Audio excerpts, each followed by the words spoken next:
कुत्सित कलंक का बोध नहीं छोड़ेंगे, हम लिए बिना प्रतिशोध नहीं छोड़ेंगे, अरिका विरोध अवरोध नहीं छोड़ेंगे, जब तक जीवित है क्रोध नहीं छोड़ेंगे। तो तालियां बजेंगी। अगर आप फैज अहमद फैज हैं तो आप लिखना शुरू करो, पहली लाइन से जाकर बोलना शुरू कर देंगे, कटते भी चलो बढ़ते भी चलो, बाजू भी बहुत है सर भी बहुत, चलते भी चलो कि अब डेरे मंजिल पे ही डाले जाएंगे। या आप हबीब जालिब हो कि आप आते ही शुरू कर दें कि मैं नहीं मानता मैं नहीं जानता, तो लोग सुनेंगे। अगर आपकी कविता में इतना दम है, आपके कहन में इतना पावर है, आपकी भाषा इतनी स्मूथ है, तो लोग सुनेंगे। अगर आपकी भाषा इतनी स्मूथ नहीं है तो आपको बतौलेबाजियों का सहारा लेना पड़ेगा। गहरा ठहरा हुआ जल बनी जिंदगी, एक खामोश हलचल बनी जिंदगी, तुम बिना। अब कोई प्रेमी हो, कोई प्रेमिका हो, इससे बढ़िया क्या हो सकता है? नहीं, कुछ तुम बिना जैसे महलों में बीता हुआ उर्मिला का कोई पल बनी जिंदगी। मोहब्बत में बेवकूफ नहीं बन सकते तो आप मोहब्बत नहीं कर सकते। क्या बात। मोहब्बत में बेवकूफ बन जाना बहुत बेहतरीन बात है, बड़ी खूबसूरत बात है। कृष्ण को आप देखिए, कृष्ण से उनका घर छूटा, वो कभी नहीं लौट पाए। राधा उनसे छूटी, वो कभी नहीं लौट पाए। लेकिन इसका ये मतलब नहीं था कि कृष्ण से राधा का संबंध नहीं रहा। सब कुछ मध्यम मध्यम सा है, हर आंख में कोई गम सा है, सब कुछ मध्यम मध्यम सा है, हर आंख में कोई गम सा है, कोई बोल ना रहा है तौबा, लब खोल ना रहा है तौबा, तू नहीं कहे तो राजा सब धन खाएगा, तू चुप बैठा तो इनकलाब मर जाएगा। तो बोल दे साथी, दबा के बोल दे साथी। कप्तान को बंद किया था हमने 5-6 घंटे उनके ऑफिस में, एसपी को। तो उस पे वो कविता बड़ा वायरल हुई थी कि जाकर कह दो बदजुबान और बेकाबू कप्तानों से, चौकी चौकी जाकर कह दो थानों से, हम डरते नहीं हथकड़ियों से, लाठी से, उनकी गोली से, हम हैं आगे बढ़ने वाले इनकलाब की बोली से। क्या बात है। सब कुछ पाकर थोड़ा सा कुछ कम भी रहता है, वाह। सब कुछ पाकर थोड़ा सा कुछ कम भी रहता है, इन खुशियों में तुम्हारा गम भी रहता है। क्या बात है यार। देखो, जब प्रेम कृष्ण को भी हुआ होगा ना राधे से, या राधे उनको भी यही गुदगुदी हुई होगी, उनका भी मन यहीं से खुश हुआ होगा, और रोए होंगे तो यही चोक भी हुआ होगा, यही जाम भी हुआ होगा। हमसे आगे जिंदगी के जाविये मत पूछिए, वाह। हम दीवाने हैं दीवानों के पते मत पूछिए। मेरा मानना है ना कि अगर आप छप नहीं सकते तो फिर आप स्टैंड अप कॉमेडियन ही। नमस्कार रितेश भाई, सबसे पहले तो आपका बहुत बहुत स्वागत है पॉडकास्ट में। पोएटिस्टिक का जो स्पेशल पॉडकास्ट निकल रहा है द शायरी आर, उसमें मैं दिल की गहराइयों से आपका स्वागत करता हूँ। बहुत बहुत धन्यवाद। मुझे लगता है जितना इनफॉर्मल हम लोग हैं, इसमें स्वागत जैसी फॉर्मेलिटी को नहीं रखना चाहिए। वो मेरी क्या मंच की आदत है स्वागत करने की संचालन में, तो मेरे अंदर से निकल गया। लेकिन आपसे मैं लंबी बातचीत करूंगा, लेकिन सबसे पहले मैं आपसे ही जानना चाहता हूं कि मैं आपको क्या कहकर पुकारूं, क्योंकि आप मेरे से उम्र में बड़े हो, तो सर बुलाऊं, भाई बुलाऊं, रितेश भाई बुलाऊं, भाई साहब बुलाऊं, दादा बुलाऊं? हमारे नॉर्थ में तो दादा चलता है, भाई चलता है। तो जो जिसमें आप कंफर्टेबल हो वही अच्छा लगेगा। रितेश भाई, मैं इसमें ठीक हूँ, इसमें कंफर्टेबल हूँ रितेश भाई। तो रितेश भाई, सुल्तानपुर से आते हैं आप, उत्तर प्रदेश से जी। कल भी आप सफर करके आए हैं, होली कैसी रही आपकी? बढ़िया, रंगीन जैसे रंग। मैंने आपके फोटोज देखे थे, कमाल की फोटोज थे। मतलब आप हमेशा से होली खेलते हैं, बचपन से ही? मैं हमेशा से खेलता हूँ, और मैं कोशिश करता हूँ कि सारे त्योहारों में अपने गाँव में रहूँ, अपने लोगों के साथ खेलूँ। पारिवारिक एक परंपरा रही है कि परिवार के बड़े बाजार में निकलते थे, अच्छा, और उस दिन सारा संकोच तोड़ के गाँव वाले उन पर रंग फेंकते थे, तमाम तरह के लोग। वही परंपरा को जीवित रखने की कोशिश है कि हम लोग भी निकलें उसी तरह से, वही प्रेम स्नेह बना रहे लोगों का। ये आपकी कविताओं में भी, आपके शेरों में भी कई बार दिखता है। ट्रेडिशनल एक टच, जिसे कल्चर से जुड़े रहना कहते हैं, तृणमूल से जो व्यक्ति उठता है उसकी कविताओं में नजर आता है। आपको लगता है कि आप ये इंटेंशनली करते हो कि अपने अंदर से आता है? पता नहीं, मैं बहुत पढ़ा लिखा शायर नहीं हूँ कि मैंने बहुत कहीं शिक्षा ली है। मेरा निर्माण जैसा हो गया, मेरी निर्मिति जैसी हो गई। मैं अक्सर कहता हूँ ना कि मैं अम्मा के हाथ से खाना खाते खाते अम्मा सुनाती थी छेम जी की कविताएं कि प्रिय इस धरा सी हमारी रहो तुम, प्रिय इस गगन सा तुम्हारा रहूंगा, हमारे जलद की रहो सुख तटी तुम, तुम्हारे जलद का किनारा रहूंगा। दादा साहब के पास बाहर बैठते थे तो वहाँ सुनते थे कि ए दो जहाँ के आली है गुलशनों के माली, हर चीज़ में है जाहिर हिकमत तेरी निराली। वहाँ पे तमाम अंग्रेज़ी राइटर्स पे, तमाम स्पेनिश राइटर्स पे, तमाम हिंदुस्तानी राइटर्स पे चर्चा होती थी और बहुत अलग माहौल होता था। तो शायद वो चुटकी चुटकी चुटकी चुटकी पढ़ते चला आया और वहीं से निर्माण हो गया ट्रेडिशन। एक बात हमारी अम्मा हमेशा कहती हैं क्या कि जमींदारी गई है जिम्मेदारी नहीं गई है। वाह वाह वाह वाह। तो रियासत जाने के बाद भी वो भाव मन में रहता है, तो शायद वो ट्रेडिशन को समेट लेता हो, शायद वो लिखावट में भी बात आ जाती है। तो आपने घर का जिक्र किया, माताजी का जिक्र किया, पिताजी का जिक्र किया, आपके बचपन के बारे में थोड़ा सा मैं सुल्तानपुर के बारे में जानना चाहता हूँ कि शुरुआती दिनों से ही आपका रुझान था कविता की तरफ, शायरी की तरफ, ये देरी से आया? नहीं, सुनने में अच्छा लगता था। ये कॉलिंग आपके अंदर से पहले से थी? नहीं, ये सुनने में अच्छा लगता था। और जब लोग पढ़ते थे, एक साथी था वसीम, बहुत बहुत पुराना, वो तो दुबई वही रहता है, वो सुनाता था कभी। अच्छा। और चाचा हमारे हैं, वो फिल्मी गीतों के बहुत शौकीन थे और बहुत अच्छे अच्छे गीत नक्शलालपुरी के और तमाम बड़े राइटर्स के, साहिर साहब के गाने वो बताते थे कि ये लिरिक्स थी, ये चीज़ें थी। इंटरनेशनल पॉलिटिक्स पे भी उनको बहुत बड़ी अच्छी नॉलेज थी, खेल पर भी, तो वो अक्सर चर्चा करते थे। बाकी मैंने बाबा का बताया, परिवार में जिस तरह का माहौल था। तो मैं कभी बनना तो नहीं चाहता था राइटर, ऐसा नहीं था कि नहीं बनना था, पर मैंने सोचा भी नहीं था। मतलब मेरे जो करियर के खांचे थे ना, उसमें कहीं राइटर जैसी चीज नहीं थी। मैं रोक रहा हूँ आपको, उन खांचों में क्या क्या आ रहा था मैं जानना चाहता हूँ। मेरे पापा चाहते थे मैं डॉक्टर बन जाऊं, जो मैं कभी नहीं बन सकता था क्योंकि मेरी पढ़ाई अच्छी नहीं थी। बिल्कुल सही। और मेरा मन करता था, कभी वो जैसे स्विच करता था माइंड, कभी करता था पुलिस में चले जाऊंगा। पॉलिटिक्स मुझे एक समय में समझ में आ गई कि मुझे राजनीति करनी चाहिए, क्योंकि परिवार में कुछ घटनाएं ऐसी हुई, कुछ दुर्घटनाएं ऐसी हुई कि कुछ बड़े लोग नहीं रहे, जिनकी वजह से परिवार की आभा थी, परिवार का आकार बढ़ा था, परिवार पहचाना जाता था समाज में। तो उस वक्त लगा जो बहुत ज्यादा प्रेरित कर रही थी चीजें ना पीछे से कुछ दिनों से, वो अटल जी के भाषण थे, चंद्रशेखर जी की बातें थी, चंचल जी हमारे यहाँ के बड़े अच्छे स्टूडेंट लीडर थे अपने जमाने के, उनकी चर्चाएं थी। इनके भाषणों पर बड़ा विमर्श होता था, बड़ी चर्चाएं होती थी। तो कहीं ना कहीं से ना नेतृत्व की तरफ, राजनीति की तरफ मन जा रहा था। जब ग्रेजुएशन में पहुंचे तो एक क्षण, एक समय ऐसा लगा कि शायद अब चीज़ें पॉलिटिक्स से ही बचाई जा सकती है। और ये बिल्कुल प्लान था कि फिर मैं स्टूडेंट पॉलिटिक्स में एक घटना हुई छोटी सी, अचानक से मैं आ गया। तब तक था नहीं, तब तक सोच तो रहे थे हम, लेकिन वो अचानक से एक घटना हुई कि अचानक से आ गया। उस घटना के बारे में बताना चाहोगे आप? एक सर्दी का दिन था, हमारा कॉलेज जो था वहाँ पे एक वॉचमैन रहते थे। वो जब पाकिस्तान अलग हुआ था तो वहाँ से विस्थापित होकर आए थे। 80, 85, 90 साल के थे वो। रिटायरमेंट के बाद उनका फंड खर्च हो गया या कैसे क्या चीज़ें नहीं, कॉलेज ने क्या किया क्या नहीं किया, वो सेकेंड हैंड जूते खरीद रहे थे। और ये 20 जनवरी के आसपास की बात है। उस समय पैसा भी नहीं रहता था, तो मैंने देखा उस मोची ने उनसे पैसे नहीं लिए। अच्छा। और उन्हें सेकेंड हैंड जूते दिए। तो मैं जब कॉलेज में आया तो मुझे बड़ा ख़राब लगा। एक शशांक भैया थे, वो लाइब्रेरियन थे। मैंने उनसे पूछा कि क्या सीन है, तो उन्होंने बहुत सारी चीज़ें बताई कि इस तरह से चीज़ें, इस तरह से इनके साथ हुआ था। और आज की डेट में इन्हें उस समय भाले लगे, उस समय कॉलेज के लिए इन्होंने बहुत चोट भी खाई है, पूरा जीवन इन्होंने कॉलेज को दे दिया। तो मैं 26 जनवरी के दिन जब मैं कविताएं पढ़ने गया मंच पे, तो मैंने ये बातें बोली वहाँ पे। मैंने बोला कि ये ठीक नहीं है, मुझे लगता है कि यहाँ सबका वेतन इतना होगा कि वॉचमैन की जिम्मेदारी तो उठा ही सकते हैं हम लोग। मेरे साथियों ने कहा कि ऐसे बोलोगे तो प्रैक्टिकल में नंबर कट जाएगा, ये वो। लेकिन फिर वही था कि हमारे बाबूजी कहते थे कि हमारा मन भैंसक मन तो वो मन में हमेशा था। मुझे ठीक लगा, वो चीज़ें बोली, वहाँ से चीज़ें शुरू हो गई। वहाँ पे बड़ा अप्रिसिएशन मिला लोगों का, वहाँ से चीज़ें शुरू हो गई। जब कोई नया नौजवान लड़का पॉलिटिक्स की तरफ आता है तो एक उसकी जो अपब्रिंगिंग रहती है, जो एक परिवार की रहती है, एक विचारधारा रहती है, उसी को आगे बढ़ाने का प्रयास करता है। क्या आपके साथ भी ऐसा था कि आपकी जो विचारधारा थी वो घर वालों से मेल खाती थी या आपकी थोड़ी अलग थी? दोनों बातों में एक बात से मैं असहमत हूँ। जब कोई लड़का आता है वो पारिवारिक विरासत को ही बढ़ाना चाहे, ये बात से पूर्णतः सहमत नहीं हूँ। मैं विचारधारा की बात कर रहा हूँ। हाँ, मैं बता रहा हूँ उसका।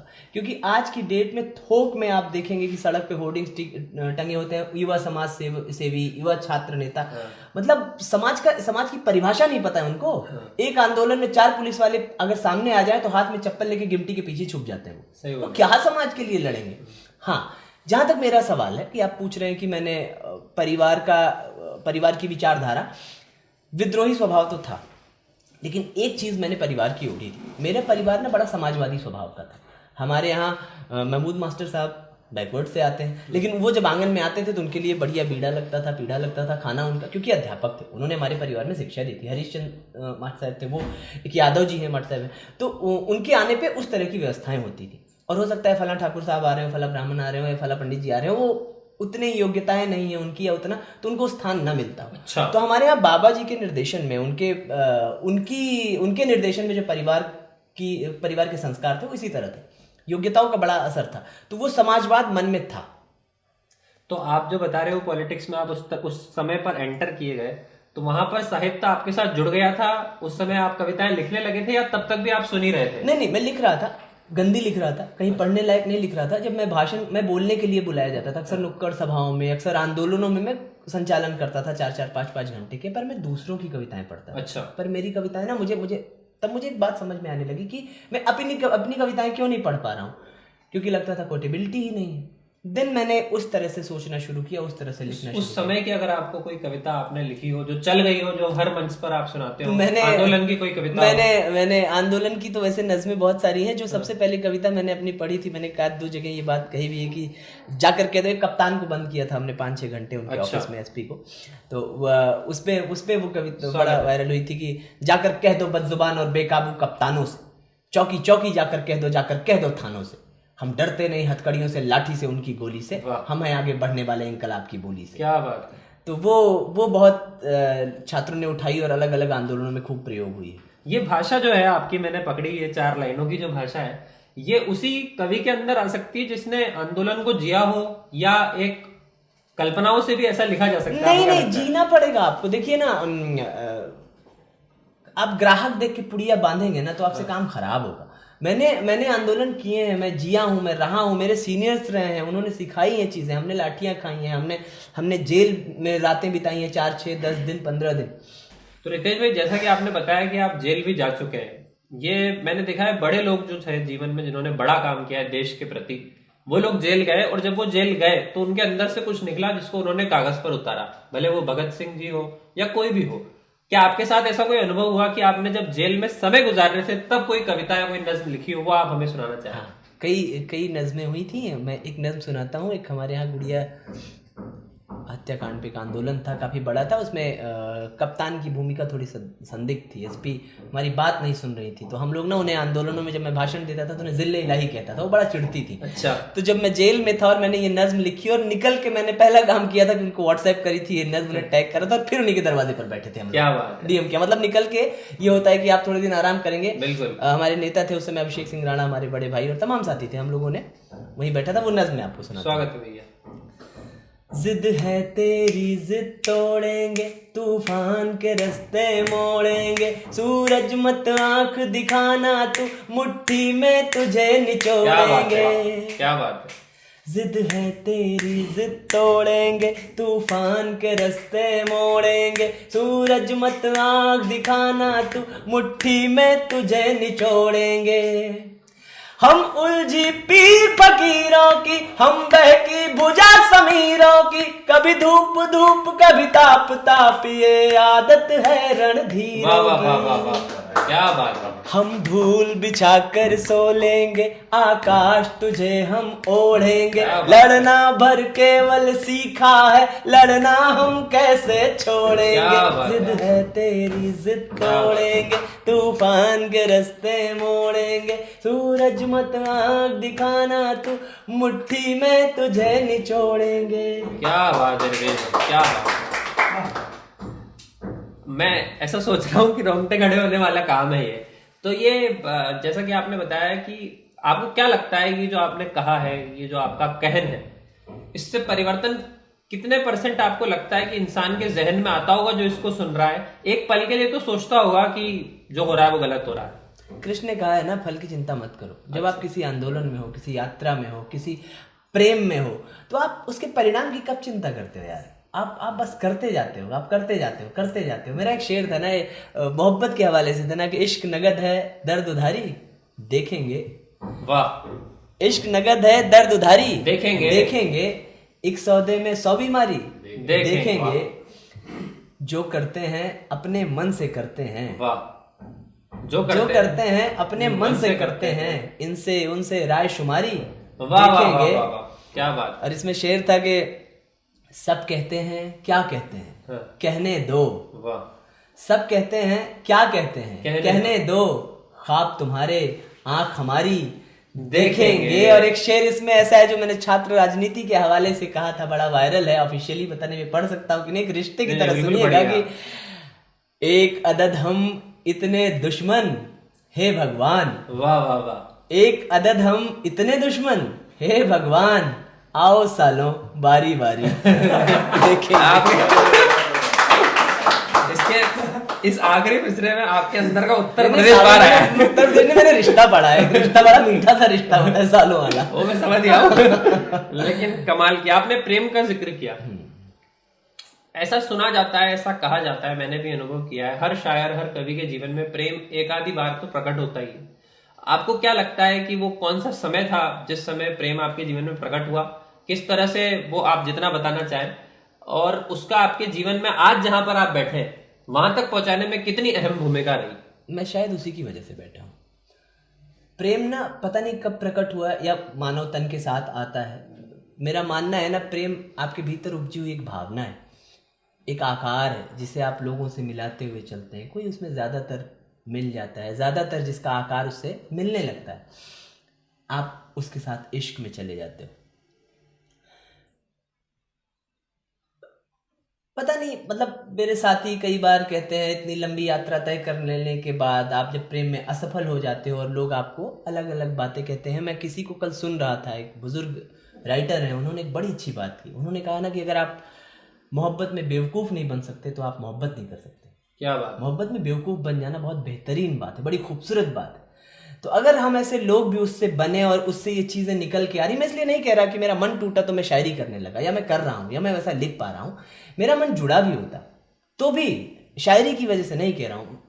इश्क में मासूम हो जाना, इश्क में सब बातें मान लेना, इश्क में उसका हो जाना, आपकी आंखें हंस रही हों, आपका मन गीला हो भीगा हो, आप मुंह खोलें आपका दिल दिखे। मेरा एक दोस्त है विनय, वो हमेशा कहता था कि यार नेता, जब तुम मुंह खोलते हो तो तुम्हारा दिल दिखता है, इस वजह से लोग तुम्हें मूर्ख बना जाते हैं। मुझे लगता है कि मूर्ख बन जाना अच्छा यार, मासूम हो जाना अच्छा, इसमें खराब बात नहीं, इससे बदलने की आवश्यकता नहीं। मैं उसी प्रेम से गुजरा हूँ। आपके अंदर का आपको क्या लगता है, प्रेमी ज्यादा बड़ा है या आंदोलनकारी ज्यादा? प्रेमी ज्यादा बड़ा होता है, तभी आप किसी क्रांति में पढ़ सकते हो।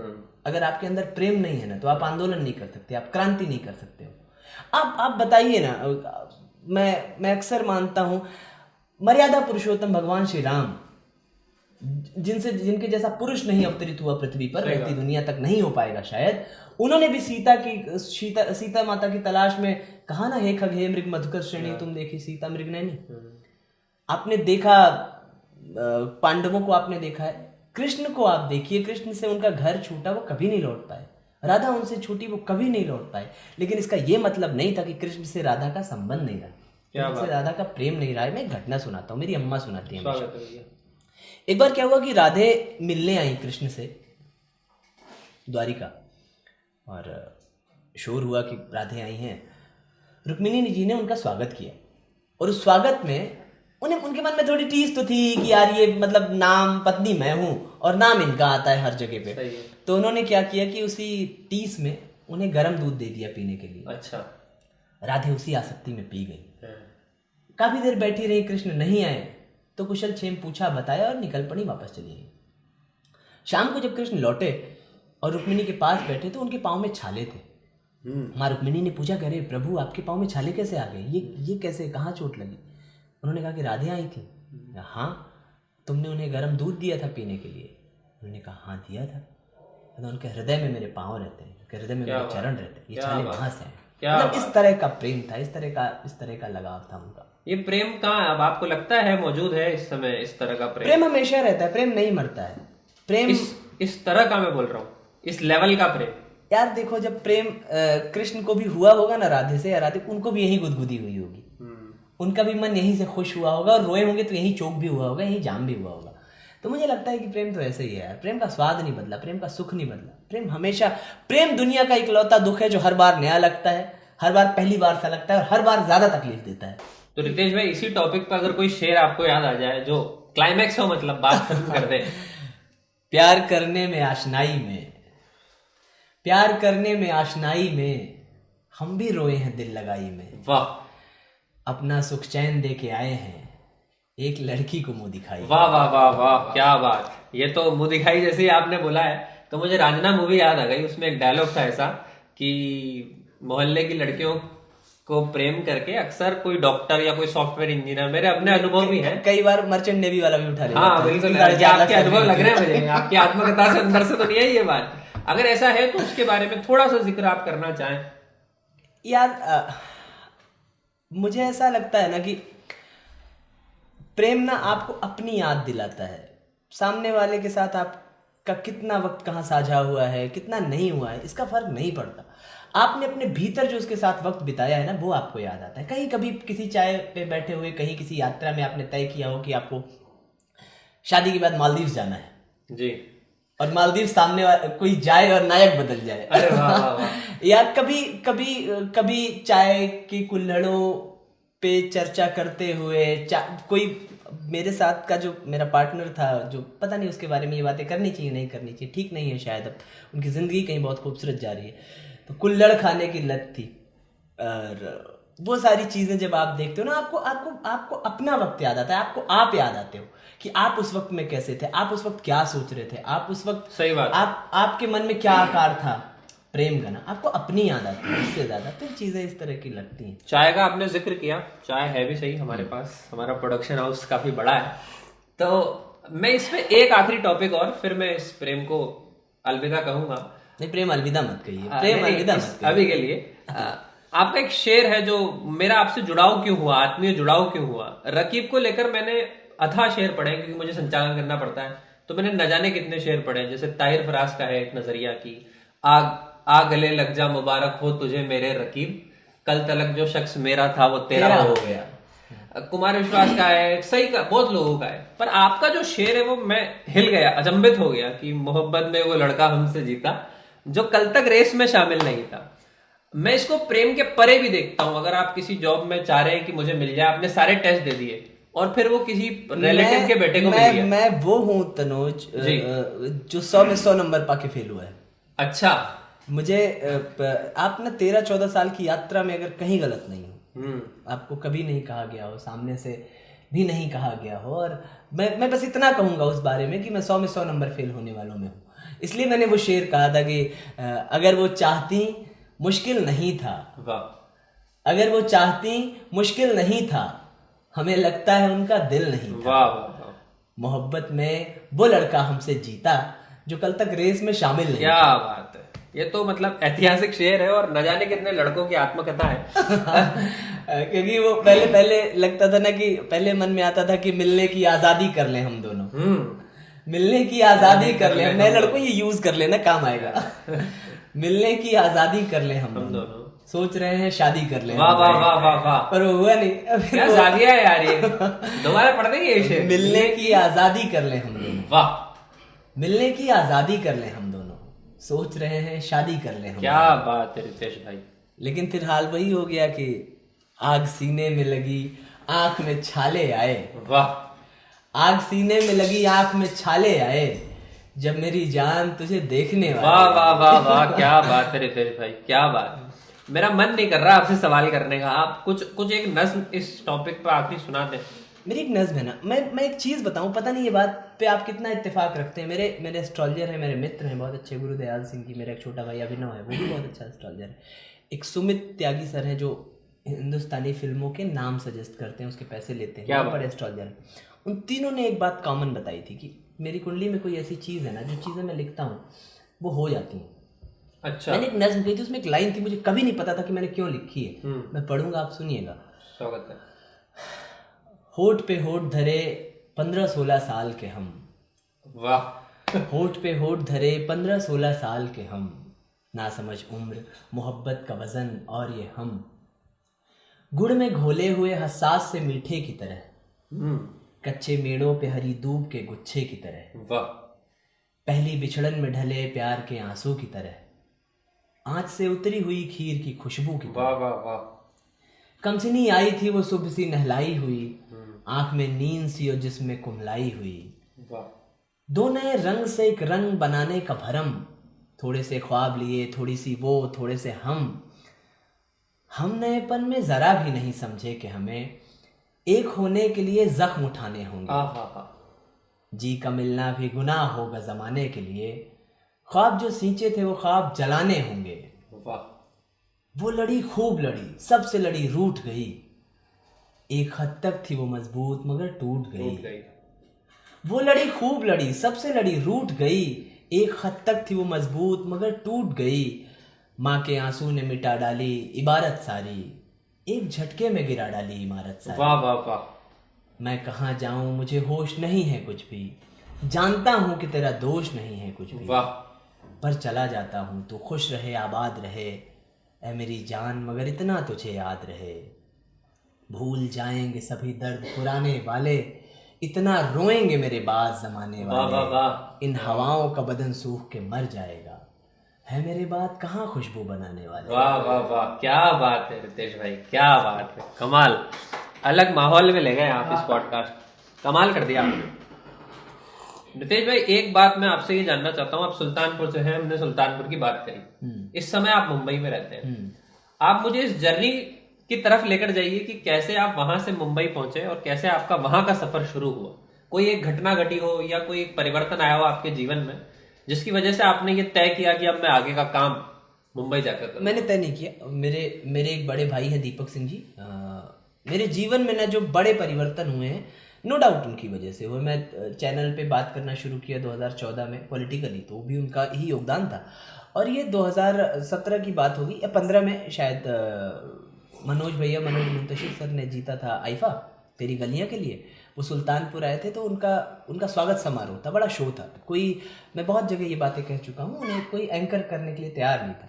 तब मैं वही गले में गमछे डाल के और ये सारी चीज़ें आंदोलनरत रहता था। उन्होंने, दीपक भैया ने कहा कि यार तुम कर दो, तो मुझे लगा मैं पॉलिटिकली ठीक बातें करता हूँ। मेरा तो मैंने फिल्म नहीं देखी थी 6-7 साल से, 5-6 साल से। मैं इतना व्यस्त था अपने स्टूडेंट मूवमेंट में। पर उन्होंने कहा, तो बड़े भाई के अधिकार से उन्होंने कहा, तो मैंने करना शुरू किया। करा तो अच्छा लगा। फिर मनोज भैया ने कहा कि यार तुम लिखते अच्छा, तुम बोलते हो लिखता कौन है? मैंने कहा लिख के कौन बोलता है, जो जहन में आया बोल दिया। फिर शायद उन्होंने फेसबुक पोस्ट मेरी पढ़नी शुरू की और उन्होंने एक दिन मुझे बुलाया। उन्होंने कहा कि तुम्हें फिल्में लिखनी चाहिए। उस समय Baahubali before the beginning Netflix series बन रही थी। अक्सर लोग कंफ्यूज हो जाते हैं, 1 और 2 नहीं, नेटफ्लिक्स सीरीज बन रही थी जो नहीं आई। अच्छा। वो बन रही थी, उसके लिए मुझे संवाद निर्देशन के लिए वहां भेजा गया। वहां से जर्नी शुरू हुई, तो मुझे तो उठा के रखा गया। बाहुबली का आपने जिक्र किया, वो कैसा एक्सपीरियंस था आपका? क्योंकि बहुत खूबसूरत, larger than life movie, larger than life set था, लार्जर देन लाइफ जीवन था, लार्जर देन लाइफ काम था। और लिटरली ना मैंने फ्रेम्ड काम करना वहां से सीखा है। मैंने 24 घंटे शूट करे, 6 से 6 भी शूट करा है। 6 से 6 मॉर्निंग से अगली 6 मॉर्निंग तक। अच्छा। और फिर 11 बजे तक सो करके एडिट पर भी जाके बैठना है 12 बजे से। तो जो काम करने एक पैशन है ना, मतलब उसको जगा देना, एक मेहनत, अंदर की मेहनत को आग भर देना था। बहुत अच्छा अनुभव था, बहुत ही। मैं निकल के पछताता हूँ जब वो वक्त बीत गया ना, तो लगता है कि काश एक बार वहां लौट पाते। मेरी शुरुआत बहुत अच्छी हुई। ऐसा हो जाए कि आपको पहले ही दिन से ना सचिन तेंदुलकर सिखाने लगे। तो मैं उस तरह की यात्रा से। मेरा सवाल वहां आ रहा है, आपने बताया आपके पहचान में 2-3 एस्ट्रोलॉजर हैं। आपको क्या लगता है, ये जो आप मनोज मुंतशिर साहब से मिले, क्या ये बहुत ही प्रचंड प्रारब्ध था पिछले जन्मों का, या आपको लगता है कि नहीं, आपने तब तक अपना पात्र बना लिया था, मेहनत कर ली थी तो मिलना ही था? नहीं, मेरा मानना है ना कि गुरु अगर माटी के भी हो तो जंगल में भागते फिरते लौंडे को एकलव्य बना सकते हैं। तो मेरा वाला तो साक्षात था। मैं इस बात में, ठीक है कि आज मेरी उनकी, मतलब कल कैसा रहे पता नहीं, लेकिन इस बात, ये सच तो फिर भी सच रहेगा कि अगर मेरी कलम बोल रही है तो मनोज मुंतशिर की देन है। उन्होंने बहुत सिखाया है, बहुत सारी चीजें की है। मैंने कुमार सर से बहुत सीखा है देख के। तो आपने मनोज मुंतशिर साहब का जिक्र किया, रितेश भाई, कुमार विश्वास साहब का जिक्र किया। एक मेरा सवाल है जो पर्सनल है बहुत, मैं पूछना चाहता हूँ और मैं चाहता हूँ कि आपकी राय इस पर लोगों तक पहुंचे, नए शायरों तक पहुंचे। भारत में इतने साल हो गए, पिछले 30-35 सालों से कवि सम्मेलन, मुशायरों में एक नई तरह की भाषा का प्रयोग किया गया। कुमार विश्वास सर बने, मनोज मुंतशिर साहब बने, 1-2 नाम और, पर हमने सुपरस्टार्स नहीं बनाए पोएट्री में। स्टार्स बहुत बने जिनके बारे में किताबें छपी, मैगजीन्स में छपा, वीडियोस वायरल हुए, लेकिन स्टार्स जब हम देखते हैं तो बहुत है, लेकिन सुपरस्टार ऊपर देखते हैं, ध्रुव तारे, तो वो एक आध ही नजर आता है, 2-3 ही नजर आते हैं। आपको क्या लगता है इसके पीछे का विशेष कारण क्या रहा कि हम लोग बहुत सारे सुपरस्टार्स नहीं बना पाए? क्योंकि हमें देखने के लिए ऊपर कई लोग नहीं मिलते। पता नहीं, मैं इस बात से भी असहमत हूँ। इस देश ने दुष्यंत कुमार देखा है, जिसने कहा लिखा कि तुम्हारे पाँव के नीचे कोई जमीन नहीं, कमाल ये है कि फिर भी तुम्हें यकीन नहीं, और इंदिरा जी की सत्ता पलटने लगी। इस देश ने दिनकर देखा है जिन्होंने लिखा कि सदियों की ठंडी बुझी राख सुख बुगा उठी, मिट्टी सोने का ताज पहन इठलाती है, दोराह समय के रथ का घर घर नाद सुनो, सिंहासन खाली करो के जनता आती है, और सत्ताएं बदली। इस देश ने बाबा नागार्जुन देखा है, इस देश ने बाबा तुलसी देखा है, इस देश ने मजरू देखा है जो उस समय के सर्वाधिक लोकप्रिय, जिसके जनपद से मैं आता हूँ। आपने कहा ना कि तेवर की बात, मैं उस जनपद से आता हूं जहां मजरू साहब पैदा हुए। उस दौर के सर्वाधिक लोकप्रिय नेता नेहरू जी के खिलाफ वो कहते थे कि किसने कहा कि अमन का झंडा भारत में लहराने न पाए, ये भी कोई हिटलर का चेला मार ले साथी जाने न पाए।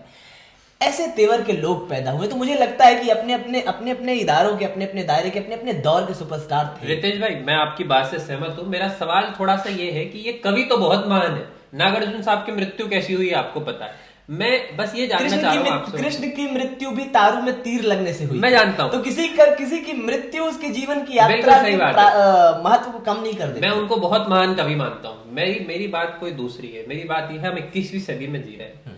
जिस तरह हम स्टैंड अप कॉमेडी वालों को स्टार्स बनाते हैं, जिस तरह हम सिंगर्स को स्टार्स बनाते हैं, उस तरह पोएट्री के हमारे जो मंच के कवि हैं, जो मंच के शायर हैं, उनको हम वो दर्जा क्यों नहीं दे पा रहे हैं? क्या इसके पीछे का बेसिक रीजन क्या है भारत में? मैं जानना चाहता हूं। मैं एक उदाहरण दूं, पता नहीं मैं उस जवाब देने में सफल हो पाऊंगा, नहीं सफल हो पाऊंगा, समझा पाऊंगा नहीं। महाभारत का युद्ध लड़ा गया तीर तलवार से। आज के 200 साल पहले तक तोप तीर तलवार चलती रही, 100 साल पहले तक, 50 साल, 70 साल, 80 साल पहले तक। आज के ज़माने में क्या है? आज बंदूकें हैं, आज लाइट मशीन गन्स हैं, हेलीकॉप्टर्स हैं ना। वक्त बदला है। क्या आपने वो भाषा अख्तियार करी? क्या आपकी जुबान उतनी आसान भाषा में वो चीज़ें पहुंचा पा रही है? एक वैकेंट है यार। मुझे लगता है ना कि स्टैंड अप कॉमेडियन बहुत आसान भाषा में उनकी भावनाओं को शायद खेल पा रहा है। मेरा रसोई में रसोईया वही बनाता है जो खाने वाले पसंद करते हैं। बहुत अच्छी बात आपने ना, तो खाने वाले क्या पसंद कर रहे हैं और किस भाषा में पसंद कर रहे हैं? कुमार सर क्यों बड़े कवि बने? क्योंकि उन्होंने नब्ज पकड़ी। आज 22-25 मिलियन लोग उनके पास हैं, उनके सोशल मीडिया पर हैं, उनकी बात से प्रभाव पड़ता है। मनोज मुंतशिर क्यों इतना वायरल है? क्योंकि उन्होंने वो भाषा पकड़ी, उस तरह की बातें करनी शुरू की। अब कुमार सर गूगल तक जाके चले आए, तो मैं तो मानता हूँ यार कि बहुत है, ठीक है, नहीं, बड़ी बात है, बिल्कुल बहुत बड़ी बात है। दोनों जो आपने नाम लिए, उन दोनों का कम्युनिकेशन में कोई सानी नहीं है। उन्होंने आम आदमी का कम्युनिकेशन उठा लिया। तो क्या कवि को, शायर को कविता के अतिरिक्त इस पर भी काम करना बहुत ज्यादा जरूरी है, या उसको बस अपने शेर कहने हैं और बस जाकर शेर सुनाने? अगर आप दिनकर जी हैं तो आप खड़े होकर पहली लाइन से ये पढ़ना शुरू कर दें कि कुत्सित कलंक का बोध नहीं छोड़ेंगे, हम लिए बिना प्रतिशोध नहीं छोड़ेंगे, अरिका विरोध अवरोध नहीं छोड़ेंगे, जब तक जीवित है क्रोध नहीं छोड़ेंगे। तो तालियां बजेंगी। अगर आप फैज अहमद फैज हैं तो आप लिखना शुरू करो, पहली लाइन से जाकर बोलना शुरू कर दें कि कटते भी चलो, बढ़ते भी चलो, बाजू भी बहुत है, सर भी बहुत, चलते भी चलो कि अब डेरे मंजिल पे ही डाले जाएंगे। या आप हबीब जालिब हो कि आप आते ही शुरू कर दें कि मैं नहीं मानता, मैं नहीं जानता, तो लोग सुनेंगे। अगर आपकी कविता में इतना दम है, आपकी कहन में इतना पावर है, आपकी भाषा इतनी स्मूथ है, तो लोग सुनेंगे। अगर आपकी भाषा इतनी स्मूथ नहीं है तो आपको बतौलेबाजियों का सहारा लेना पड़ेगा। और अगर आपको दोनों बातें आती हैं कि आपकी कविता भी बहुत आसान भाषा में है और आपको बतौलेबाजी भी आती है, तो फिर आप कुमार विश्वास सर की तरह एक सवाल है, पर अब मैं पूछूंगा नहीं। नहीं, बिल्कुल पूछ। अरे नहीं यार, जब इनफॉर्मल बात हो रही है जरूर पूछो, मेरे वो अंदर बचा रहेगा। बतौलेबाजी आपने कहा, तो क्या आपको लगता है जो शायर ऊपर ही ऊपर बैठे हैं, उनके जीवन में ये जो परसेंटेज है इसका ज्यादा है कविता से? क्योंकि आप कह रहे हो वो पहुंचे हैं, उनके पास ये है, कलम भी है, पर आपने कहा कि कम्युनिकेट करने के लिए इसकी जरूरत ज्यादा है, वरना आप अगर दिनकर जी की तरह या दूसरे शायरों की तरह केवल पढ़ेंगे तो पहुंच जाएंगे। नहीं, मैंने ये नहीं कहा। पहली चीज तो मेरी हैसियत नहीं कि मैं उन पर टिप्पणी करूं, या उन जैसे लोगों पर जिन्होंने इतना ऊंचा मुकाम हासिल कर लिया मैं उन पर टिप्पणी करूं। मैं अपनी राय दे सकता हूं। राय भी मेरा जो अपना मानना है। देखिए, मेरा ये नहीं है, मैं कह रहा हूं कि एक एक्स्ट्रा चीज है उनके पास। समझ रहा हूं। उनकी अच्छी कविताओं के बाद भी एक एक्स्ट्रा चीज है पर बात करना, पहला जो उन्हें प्लस कर रही है। पहला कदम तो अच्छी कविता ही है। हाँ, पहला कदम अच्छी कविता है। अच्छी कविता नहीं होगी तो अच्छी बातें करके आप टीवी पे कुछ भी, मैं किसी का नाम लेने जा रहा था, नहीं लूंगा, लेकिन अच्छी तो मतलब कई लोग हैं कि जिनके पास कविता के नाम पे का नहीं है, हाँ। सिर्फ बतौलेबाजी करते हैं, वो नहीं याद रह जाएंगे। आप जिन लोगों का आप नाम ले रहे हैं उनकी कविताएं सुने ना, उनके पुराने गीत सुने ना, बिल्कुल बिल्कुल। मांग की सिंदूर रेखा क्या बात, आप सुन मैं लीजिए, भाव या सोची उन भावों की। क्या वो गजब रात थी, क्या गजब रात क्या गजब रात थी, या फिर आप वो मुझे तो सबसे अच्छा वो प्रतीक लगता है कि उर्मिला हो, मैं तुम्हें ढूंढने स्वर्ग हाँ, के उसमें द्वार उसमें पर। उसमें एक लाइन है ना कि गहरा ठहरा हुआ जल जल बनी जिंदगी, एक खामोश हलचल बनी क्या बात है। जिंदगी, तुम बिना। अब कोई प्रेमी हो, कोई प्रेमिका हो, बात इससे है। बढ़िया क्या हो सकता है? नहीं, कुछ नहीं तुम हो सकता। बिना जैसे महलों में बीता हुआ उर्मिला का क्या बात है। कोई पल बनी जिंदगी। उन्होंने वो प्रतीक उठा के रखा, वो किरदार उठा के रखा जिसे लोग भूल गए थे। तो कविता भी मजबूत है कहने का एक आखिरी मतलब। सवाल मेरा, जब ऐसा कंटेंट है, मैं भाव सोची उन भावों की, इस पे कहा गया है कि लव कुश की पीर बिना गाई सीता की राम कहानी हूँ, ये डिलीवर क्यों नहीं हो रहा है आज के दौर में? सुनने वालों ने मनाही नकार ही दिया है कि हमको सुनना ही नहीं। क्योंकि ना आप स्टार्टर पे ज्यादा ध्यान देते हो और स्वीट पे ज्यादा ध्यान देते हो, मेन कोर्स आपको भी नहीं पसंद है। आपको यही चाहिए, आपको ही अच्छे लिफाफे में चीज चाहिए। वो किसका शेर है ना कि यहाँ लिबास की कीमत है आदमी की नहीं, बशीर बद्र ना, हाँ। मुझे गिलास बड़ा दे शराब कम कर दे। तो आप बायर वैसे हो गए तो आपको चीजें वैसी मिल रही हैं। समझ रहा हूँ। चलिए, आपने उस्ताद शायरों की बात करी, आगे मैं बढ़ूं उसके पहले कुछ ऐसे नाम बताइए जीवन में, भले व्यक्तिगत तौर पे भी हो सकता है और एज अ शायर भी हो सकता है, जिनको आप आइडलाइज करते हैं, जिनकी वजह मेरे से आपको जनपद लगता में है। ना एक नेताजी रहे हैं, मेरा पारिवारिक रिश्ता उनसे रहा है, मेरे बाबा की तरह रहे, पूर्व वो सांसद रहे। और जिस वक्त उत्तर प्रदेश में राष्ट्रपति शासन लगा था उस वक्त 1.5 साल वो प्रदेश अध्यक्ष रहे, तो एज ए सीएम काम करते थे। नितांत ईमानदार व्यक्ति थे। वो उस दौर के व्यक्ति थे, उस दौर के सांसद थे जिस वक्त अखबारों में कार्टून छपता था कि सांसदों सड़क पर घूमते हुए पाए गए तो मंत्री बना दिए जाओगे। अरे वाह, क्या बात है। उस वक्त उन्होंने ईमानदारी का दामन, वो एक बात कहते थे, वो कहते थे ना बेटा कि त्याग और सत्य, इससे बड़ा कुछ नहीं है, और इसी को मूल मंत्र बना के चलना। वो हमेशा एक बात कहते थे कि इतिहास त्यागियों को याद रखता है, भोगियों को नहीं याद रखता। वाह वाह। तो मेरे जीवन में उनसे बड़ा दर्शन नहीं मिला, उनसे बड़ा दर्शन नहीं मिला। मैं उन्हें अपना आइडल मानता हूँ और मैं कोशिश करूंगा, मैं उन्हीं के कमरे में रहता हूँ।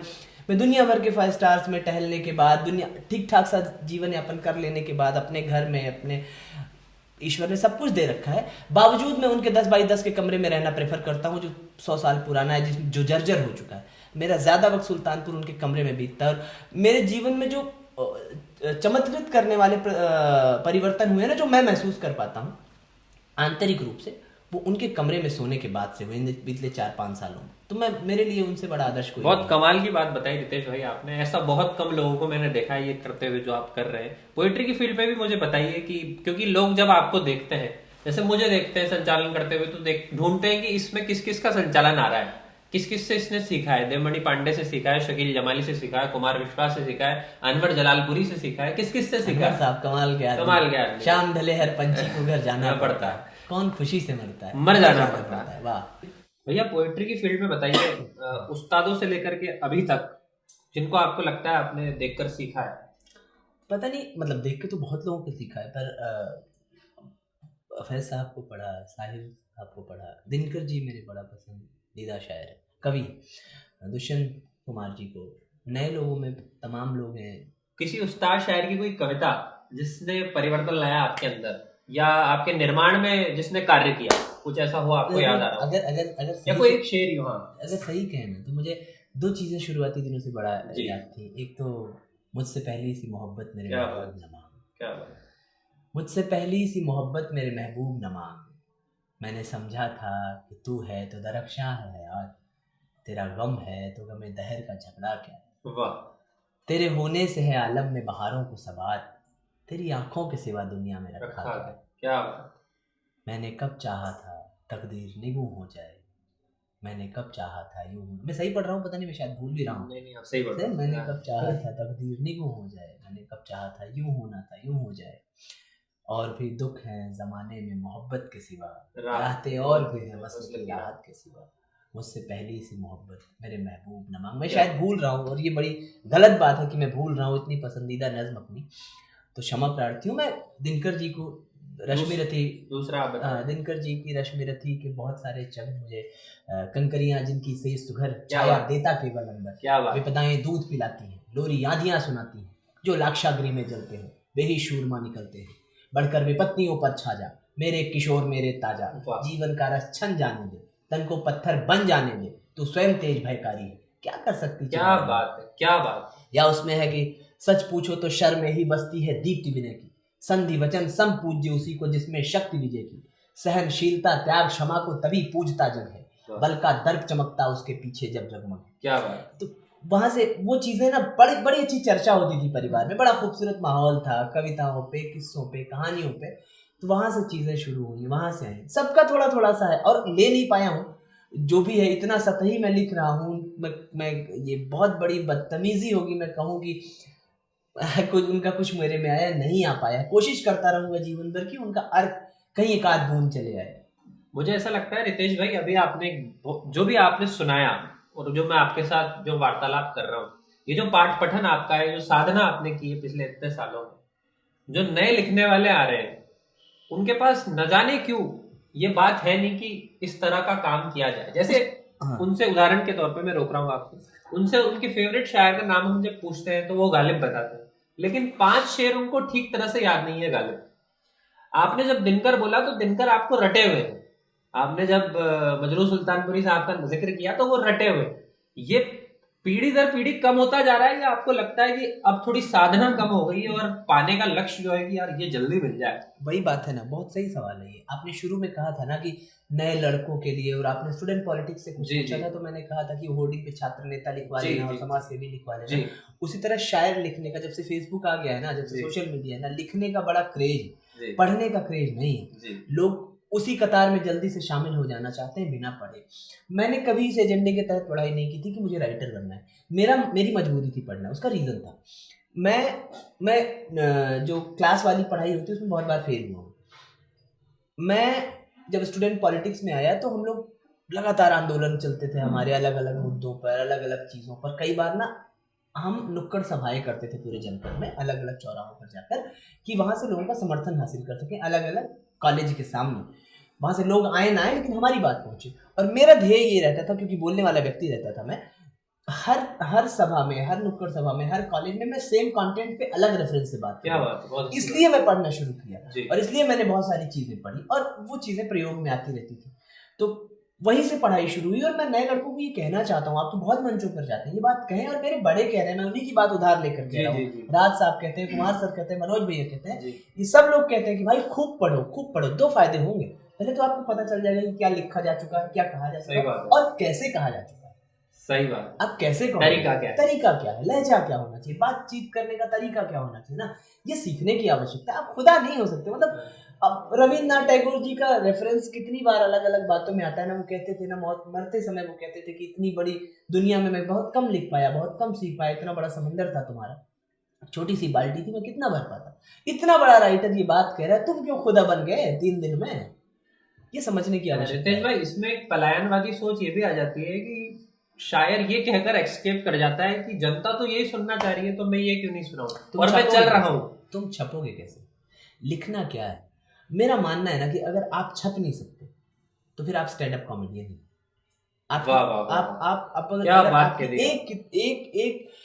एक कविता कहीं नहीं छप सकती है ना, तो आप फिर स्टैंड अप कॉमेडियन। बहुत सारे लोगों को मैं जानता हूँ जो 5 लाख 8 लाख लेके पढ़ने आ रहे हैं ना, मुझे नहीं लगता कि उनका काव्य संकलन आएगा तो कोई खरीदने जाएगा, कोई नहीं जाएगा। सही इस बात के लिए अलग की किताब लेके उन्हीं की दस्तखत करवा ले, ऑटोग्राफ ले कि फलाने की किताब ली है और हम पोस्ट करेंगे तो रीट्वीट कर देंगे, अभी कोई खरीदने नहीं जाएगा। खैर, आपने कुछ भारी बात बोल दी, बहुत अच्छी बात बोली आपने। ये बात इस तरह से कभी किसी ने नहीं बोली कि अगर आप छप नहीं पा रहे तो आप कवि नहीं है। क्या ये आप साइंटिफिक फैक्ट बता रहे हो? आपको ऐसा लगता है? मेरी समझ है ये, मेरा मानना है, आप उससे सहमत असहमत। कई बड़े शायर हैं जो छप ना गए। मैं इस बात का दावा भी नहीं कर रहा हूँ। देखो, एक बात मैं बहुत क्लियर कर दूं डिस्क्लेमर के तौर पे, कि अच्छा खाना थाली में आ जाने के बाद उसके स्वाद पे तबसरा करने वाला जरूरी नहीं कि कुक हो तभी तबसरा करेगा। जी। तो मैं इस बात की कतई गारंटी नहीं लेता कि मैं बहुत बड़ा राइटर हो गया हूँ, कि मैं जो बता रहा हूँ प्रासंगिक ही है, मैं बहुत अच्छा राइटर हूँ, मैं छपने लायक हो गया हूँ। मैं ये बात नहीं कह रहा। एक बायर के तौर पे, एक खाने की टेबल पे बैठे हुए स्वाद लेने वाले व्यक्ति के तौर पे, मेरा ये अधिकार है कि मैं कह पाऊँ कि थाली में परोसा गया खाना ठीक है या नहीं है। ये मेरी अपनी पसंद हो सकती है और मैं उसी अधिकार के तहत कह रहा हूँ कि कुछ ऐसे लोग हैं जो सही में स्टैंड अप कॉमेडियन है, कविताएं नहीं कर रहे हैं, वो नहीं छप सकते, ऐसा मेरा मानना है। इससे पूरी दुनिया सहमत हो सकती है, लेकिन मैं अपने स्टैंड के साथ। सही बात बोल रहे हो आप, मैं इससे सहमत हूँ आपकी इस बात से। इसी तरह शायरी की आपने बात बताई, अगर हम फिल्मों पर आए, फिल्मों में भी आपने, मेजर मूवी में भी आपने गाने लिखे हैं, योगी आदित्यनाथ साहब से भी आप मिले थे, उस पर भी जिक्र करेंगे।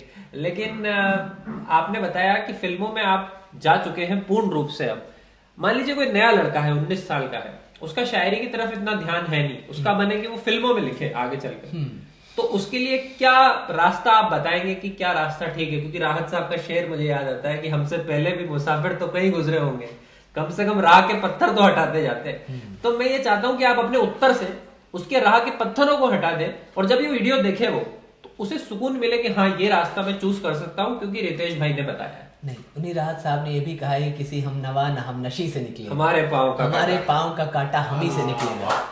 तो ये युद्ध अपने विरुद्ध खुद को करना पड़ता है। आपका रास्ता आप ही साफ करेंगे, कोई साफ नहीं करे, पहली चीज। दूसरी बात, उनको शायरी आती है नहीं आती फर्क नहीं पड़ता हिंदी गानों के लिए। मैं एक ऐसे राइटर का नाम बताता हूँ जो शायरी नहीं करते, लेकिन लिटरली अगर कोई अच्छा लिख रहा है और जिसके लिखे पर हर बार आप चौंक जाते हैं ना, अमिताभ भट्टाचार्य से। बिल्कुल बिल्कुल। इतना खूबसूरत राइटर, कौन उनके गाने को पढ़ के कह पाएगा कि वो उन्हें शायरी नहीं आती, पर सही में नहीं आती, वो लिख रहे हैं ना आप। लेकिन ऐसा नहीं है कि उन्होंने पढ़ा नहीं होगा, खूब पढ़ा होगा उन्होंने, खूब खाक छानी होगी, खूब टहला होगा, खूब यात्राएं करी होंगी, खूब फील करा होगा, खूब हील हुए होंगे, तब जाके वो लिख रहे हैं। तो आप ये चाह रहे हैं कि आपको हटा हटाया पत्थर मिल जाए ना। एक बात मैं बताऊं, नदी को आप नाव से पार कर सकते हैं, लेकिन तैराक नहीं बन सकते। सही बात। जो पैदल पार करता है ना, वो तैराक बनता है। अगर आप अपने हाथ से हटाते हुए पत्थर आगे बढ़ेंगे तो आप बन जाएंगे। रितेश भाई, आपकी बात बिल्कुल सही है। मैं जानता हूँ सबकी अपनी यात्रा है, सबकी अपनी मंजिल है। एक आखिरी बात ये पूछना चाहता हूँ, रास्ता भले पत्थर ना हटाए जाए, लेकिन रूमी कहता है कि जो रास्ता आपको पता नहीं है, भले वो 2 दिन का होगा, तो बिना गाइड के आप उसको 200 साल में पूरा करोगे।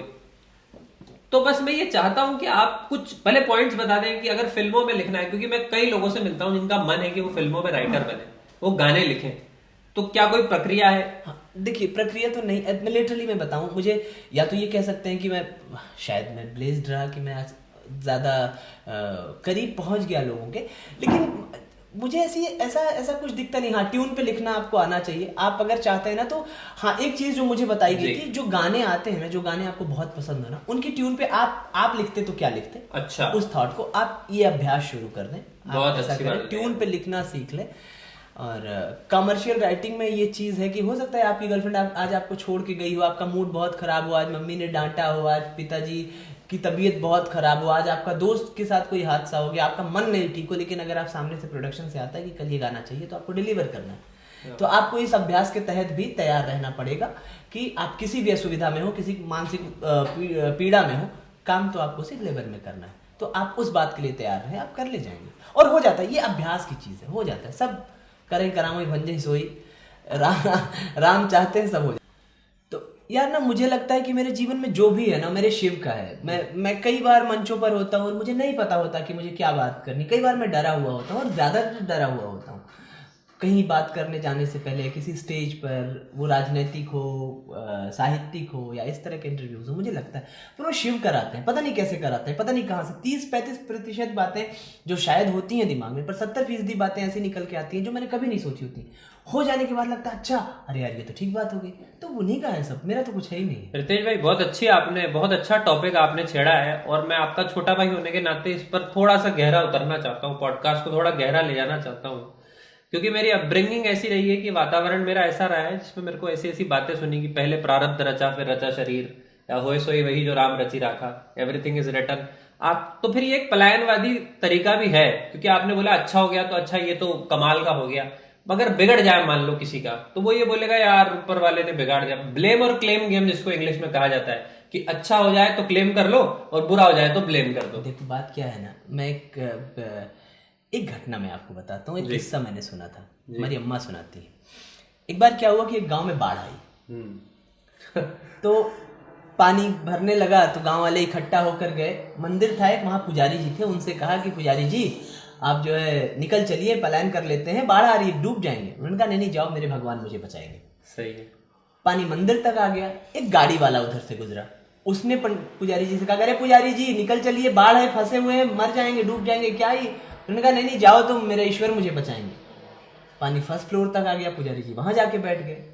फिर एक गाड़ी वाला उधर से गुजरा, उसने कहा कि पुजारी जी रस्सी फेंक रहा हूं, निकल आइए, डूब जाएंगे आप।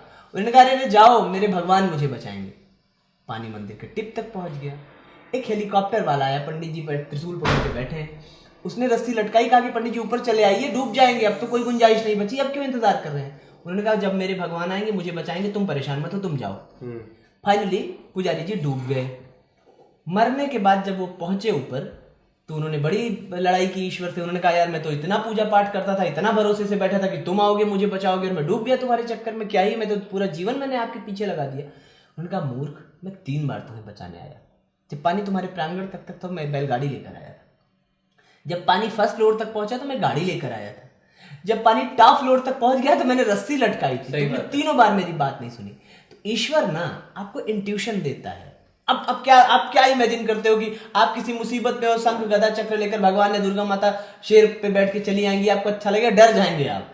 वो इंट्यूशन देते हैं, वो किसी में शामिल होकर कोई बात कह रहे होते हैं, आपका मन कह रहा होता है कि ये चीज सही है और गलत है। मेरी एक दोस्त थी ना, उसने वो हमेशा एक बात बड़ा अच्छा कहती थी कि यार जब किसी बात में हाँ और ना दोनों आए तो हमेशा ना चुनना चाहिए। तो इंट्यूशन आपके मन से आता है, ईश्वर आपको बताता है। अब जबरदस्ती आप ईश्वर को ब्लेम दे तो ये तो फिर गलत बात। बहुत अच्छी बात आपने बताई रितेश भाई, कहानी जबरदस्त है। इसका सार ये है कि ईश्वर संवाद करेगा तो इशारों में करेगा। मेरा सवाल ये है कि इतनी अवेयरनेस कैसे आए अंदर कि उन इशारों को समझ पाए आदमी। ईश्वर ने आपको अपनी प्रतिलिपि बनाई है। राजा रवि वर्मा ने बनाया ना कि ईश्वर के हाथ हैं, पैर हैं, चक्र है, गदा है, शंख है, शिव जी ऐसे हैं, विष्णु जी ऐसे हैं। ईश्वर ने आपको अपनी प्रतिलिपि बनाई है।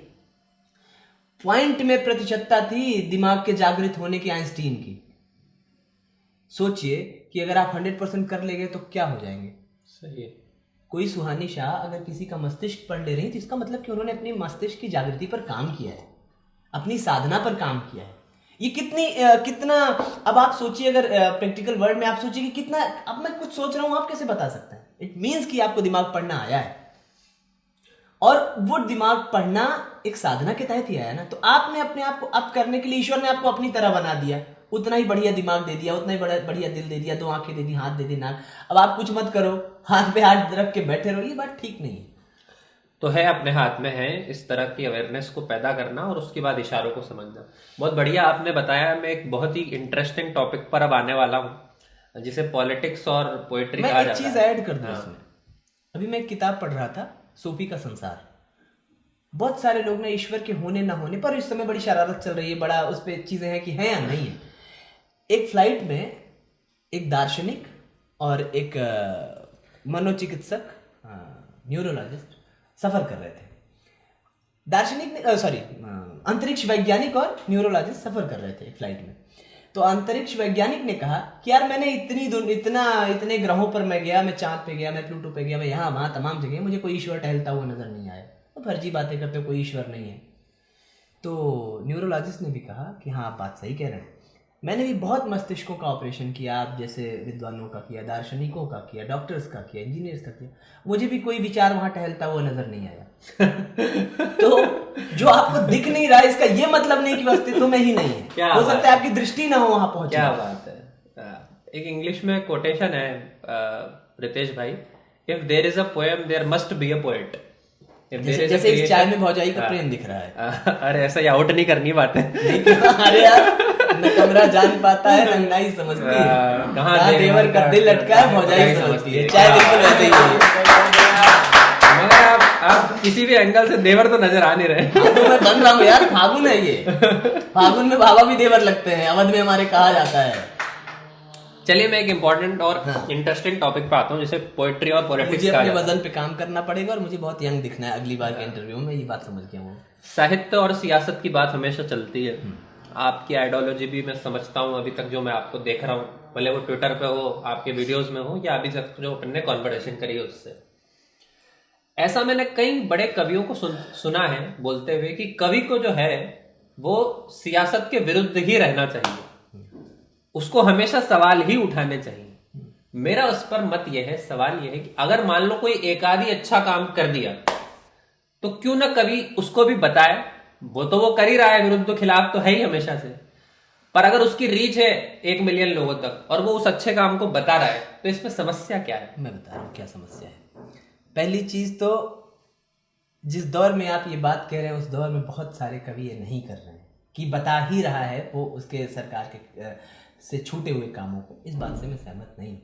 समस्या यहाँ है कि जब कोई सरकार होती है ना तो उसके पास 100 एजेंसियाँ होती हैं ये बात बताने के लिए। उसके पास उसके सोशल मीडिया हैंडल्स होते हैं, 40-50 लाख उस पर व्हाट्सएप ग्रुप्स होते हैं जैसा अभी का चल रहा है।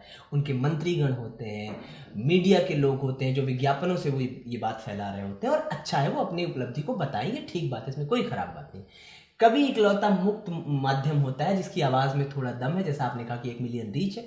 कभी की जिम्मेदारी ये बनती है कि जो चुनाव में आने से पहले उन्होंने मैनिफेस्टो दिया था कि 2 करोड़ नौकरी देंगे, हाँ। और वहां उनकी दृष्टि नहीं जा रही है, छूट गई है, और चीजें बताने वाले लोग खड़े हैं। ये बताने के लिए कवि है। वो कहे कि भाई ये आपने कहा था और ये आपसे छूट गया, वो तो सरकार ही का काम कर रहा है, वो कहां सरकार के खिलाफ हो गया।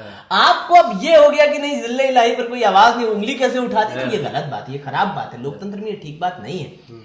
वो तो आप ही का काम कर रहा है। सोचिए कि आपके मैनिफेस्टो के किसी छूटे हुए काम पर अगर सरकार की दृष्टि ले जा रहा है कोई कवि और आप वो काम कर ले रहे हैं, वो तो आप ही के समय काल में दर्ज होगा। उसमें कवि को क्रेडिट थोड़ी जा रहा है कि उनके कहने से आपने कर दिया। तो कवि इसमें खराब बात कहां कर रहा है? कवि का दायित्व है कि उधर की आवाज खींचे, उसकी आवाज ज्यादा लोगों में पहुंच रही है, उसकी आवाज सरस है इसलिए लोग उसे सुन रहे हैं। तो मेरा मानना है कि कवि का दायित्व ज्यादा इस तरफ होना चाहिए और कवि सही में शाश्वत विपक्ष होना चाहिए हर सरकार का, उसे बात करनी चाहिए। योगी जी से मिले आप, कैसा अनुभव रहा? अच्छा अनुभव रहा, बढ़िया अनुभव रहा। कोई वार्तालाप हुई? क्योंकि आपके जो विचार है और उनके जो विचार है उनमें कुछ तो है मतभेद। नहीं, विचारों में मतभेद किसी के नहीं है। मेरा मानना है कि आप भी इस हिंदुस्तान को एक शानदार राष्ट्र बनते देखना चाहते हैं, मैं भी बनते देखना चाहता हूं। ये 1000 बार, हाँ, ये 1000 साल बाद भी यही यात्रा रहेगी। ऐसा नहीं होगा कि एक दिन ये यात्रा खत्म हो जाएगी और आज राष्ट्र बन गया, आज के बाद काम खत्म। उस समय काल परिस्थिति में जो सबसे बेहतर विकल्प हो सकता है हम उस तरफ बढ़ते रहेंगे और हमेशा बढ़ते रहेंगे। योगी जी के तरीके में भी और मेरे तरीके में भी बहुत जगह समानताएं हो सकती हैं, लेकिन मैं जहां असहमत रहूंगा उनकी आंख में आंख डाल के कहूंगा, क्योंकि मेरे मुख्यमंत्री और मेरा अधिकार है, उन पर मैं सवाल उठाऊंगा, उससे नहीं भागूंगा। रितेश भाई, आपने बताया योगी जी से मिले आप, कितनी लंबी मुलाकात थी आपकी? 1 घंटे के आसपास, 45-50 मिनट या 1 घंटे रहे होंगे। जैसा कि आपने बताया छात्र राजनीति में आप थे, आंदोलनकारी आप रहे, आपके मन में कुछ सवाल थे जो आप उत्तर प्रदेश के सीएम से पूछना चाहते थे या आपने पूछे? नहीं चाहते थे, मैं सुझाव देना चाहता था, क्योंकि वो भी स्टूडेंट पॉलिटिक्स से निकले हैं और छात्र संघ बैन है पूरे उत्तर प्रदेश में जी, ज्यादातर जगहों पर, कुछ एक जगह पर हो रहा है। मुझे लगता है उसे शुरू करने की आवश्यकता है, क्योंकि यार उसी कैंपस से इंजीनियर निकल सकता है, डॉक्टर निकल सकता है, कारपेंटर निकल सकता है, ठेकेदार निकल सकता है, नेता क्यों नहीं निकल सकता? सही बात। नेता क्यों पूछ पकड़ के पूंजीपतियों के नीचे उतरे? फिर आप भारतीय राजनीति को सुदृढ़ कैसे बना सकते हैं? कैसे? देखिए, किसी भी लोकतांत्रिक देश की रीढ़ होती है राजनीति। सही बात। और राजनीति में कैसे लोग आ रहे हैं ये तय करता है देश का भविष्य। छात्र राजनीति से निकले हुए लोगों के हाथ में जब तक प्रदेश की राजनीति, देश की राजनीति थी, बहुत अच्छा चल रहा था सब कुछ। अब ये कहीं से कोई व्यापारी चले आ रहे हैं, किसी ने उठाया और चले आए, यहाँ बतिया लिए। मोदी जी सफल क्यों नहीं? मोदी जी सफल होने के पीछे उनकी कार्यशाला है, उनका संघ है, जो शुरुआती दिनों से उन्होंने अखिल भारतीय विद्यार्थी परिषद से शुरू किया होगा या उसके बाद से शुरू, जो वो लंबी यात्रा तय करके आए हैं ना। ठीक है, मैं उनसे असहमत होता रहूंगा, लेकिन उनकी सफलता का कारण यही है।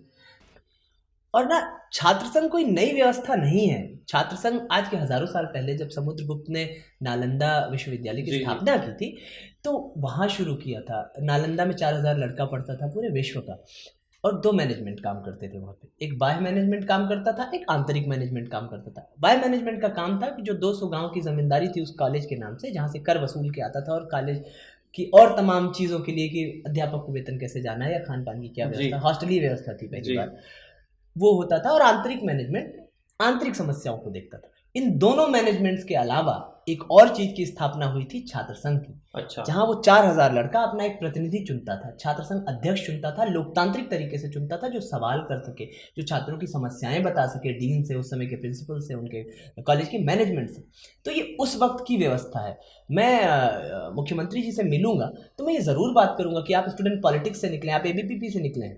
अगर आप ये दर्द नहीं समझेगी, आप ये दुख नहीं समझेगी, तो कौन समझेगा? बहुत अच्छी बात रितेश भाई आपने बोली। और कोई आपके दिल में खलिश हो, कोई एक बात हो जो आप हाँ, एक मुद्दा और बहुत चल रहा है, और बहुत बीते दिनों से चल रहा है, मैं देख रहा हूँ। 3-4 हजार अध्यापक हैं उत्तर प्रदेश में, 22-25 करोड़ के प्रदेश में। जी।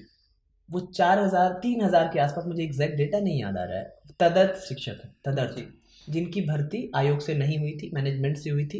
जो वेतन पा रहे हैं, ट्रेजरी से ही पा रहे हैं, उतना ही वेतन पा रहे हैं। लेकिन अभी बीच बीच में रोक दिया जा रहा है। अच्छा। उनको हटाने की प्रक्रिया चल रही है। जो व्यक्ति 40 साल 45 साल नौकरी कर चुका है, जिसने अपनी सैलरी पे लोन ले रखा होगा घर के लिए, बेटी की शादी के लिए, गाड़ी के लिए, अचानक से आप उसे निकाल देंगे, वो कहाँ जाएगा? सही बात है।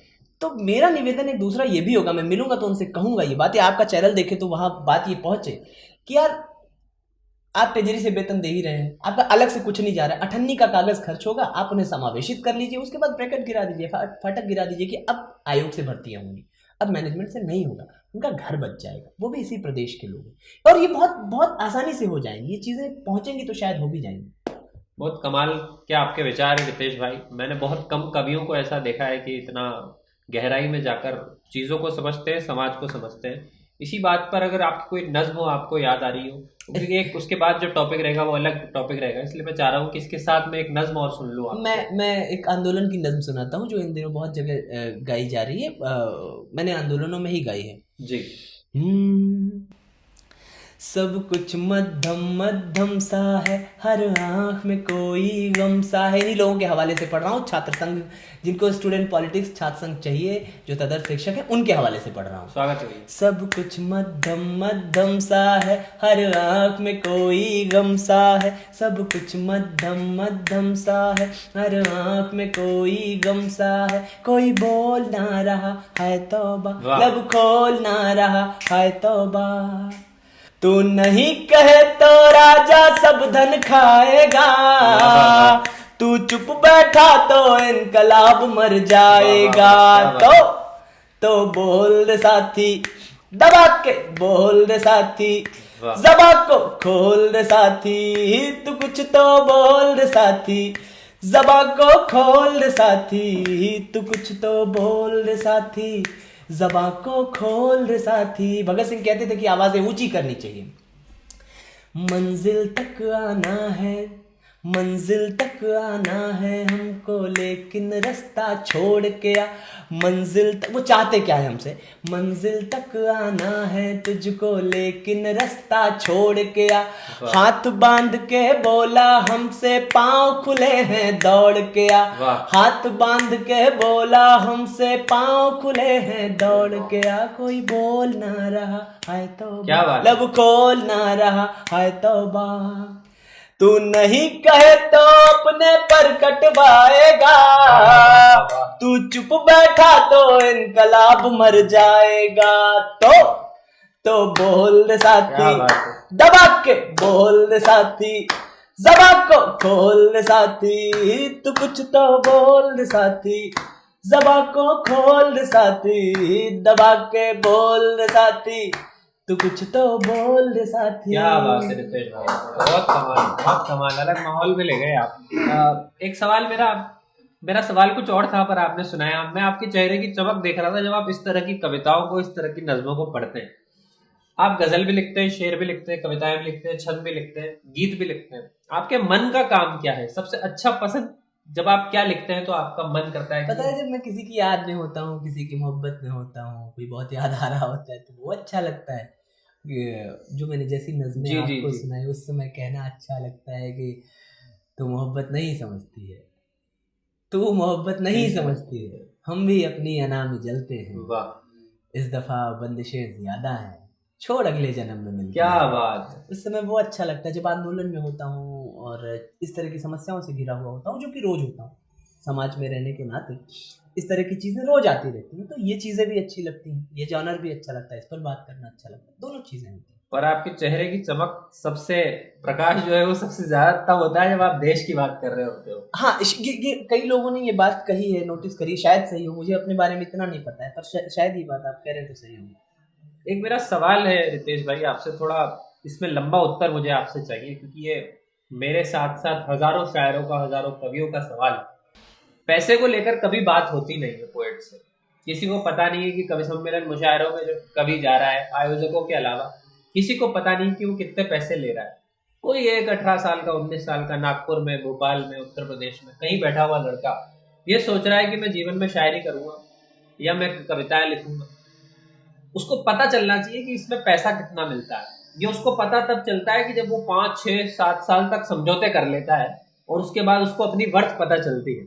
एक पॉइंट और जोड़ना चाहूंगा, कितनी देर तक शायर को समझौता करना चाहिए अपनी कविता के साथ, अपनी शायरी के साथ, कि वो कम पैसे ले या ना ले, ये कितनी देर तक उसको चलाना चाहिए? और आप इस पर भी थोड़ा प्रकाश डाल पाए कि किस समय के बाद पैसा अच्छा मिलना शुरू हो जाता है। आप अपने व्यक्तिगत अनुभव से बताएं या आपको दूसरों के अनुभव से। मैं एग्जैक्ट अमाउंट नहीं पूछ रहा, लेकिन एक हमको विंडो मिल जाए कि इतना तो हो ही जाएगा। देखिए, अगर आपके पास रितेश रजवाड़ा जैसे दोस्त हैं, जैसे मेरे दोस्त थे मेरे जीवन में आज मैं जहां भी हूं, जो कुछ भी हूं, मेरे घर के अलावा, मेरे परिवार के अलावा, मेरे रिश्तेदारों के अलावा, इन सब से ज्यादा अगर मेरे लिए किसी ने किया है तो मेरे दोस्तों ने किया है। क्या बात। सबके दोस्त उनकी जरूरतें पूरी करते हैं, मेरे दोस्तों ने मेरे शौक पूरे किए। क्या बात है।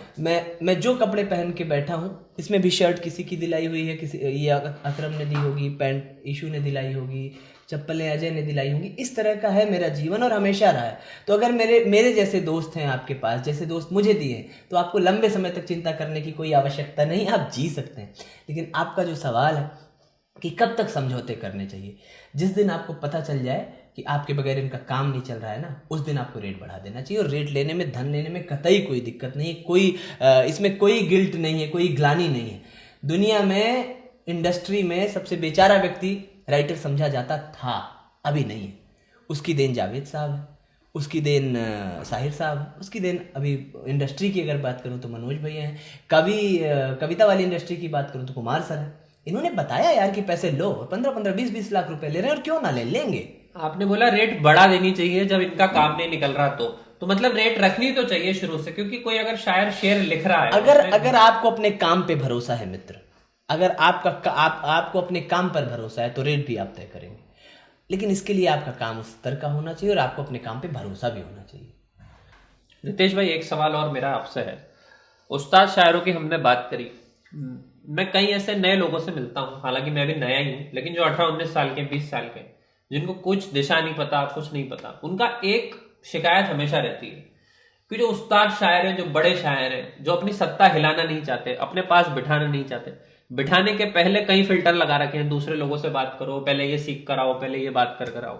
आपको नहीं लगता आप और मैं जिस तरह की शायरी कर रहे हैं, या आप जैसे जितने भी लोग हैं, वो इजीली अवेलेबल होने चाहिए, भले किसी कोर्स के थ्रू हो या किसी दूसरी तरीके से। पहली चीज तो मैं कतई दावा नहीं करता कि मैं उस्ताद शायर हूं, तो मुझे तो रितेश भाई, आप उनसे तो कई गुना आपके अंदर विजडम है, विवेक है, ज्ञान है, जो नए एकदम आए हैं। पता नहीं, मैं उस बात से सहमत नहीं हूं। आपने एक जीवन जिया है। मैं ये कह सकता हूं ना, एकलव्य को किसने जगह दी थी, अभिमन्यु को किसने जगह दी थी, सचिन तेंदुलकर को किसने जगह दी थी, किस पूंजीपति का लड़का था। आप में काबिलियत होनी चाहिए यार, आकाश फाड़ने की ताकत होनी चाहिए। जमुना दादा का एक शेर है कि हम हैं कि नई पौध लगाने पे तुले हैं, बरगद है कि पौधों को पनपने नहीं देते। तो आपका ये कथन बिल्कुल सत्य है, लेकिन जब आप में कुलाच मारने की क्षमता होगी ना, नदी कब चाहती है कि तैराक पार कर जाए उसे, वो तो हमेशा बहती रहती है ना, ढकेलती रहती है। आप पार करने की ताकत रखते हो, कुवत रखते हो, आप लड़ते हो, आप पार हो जाते हो।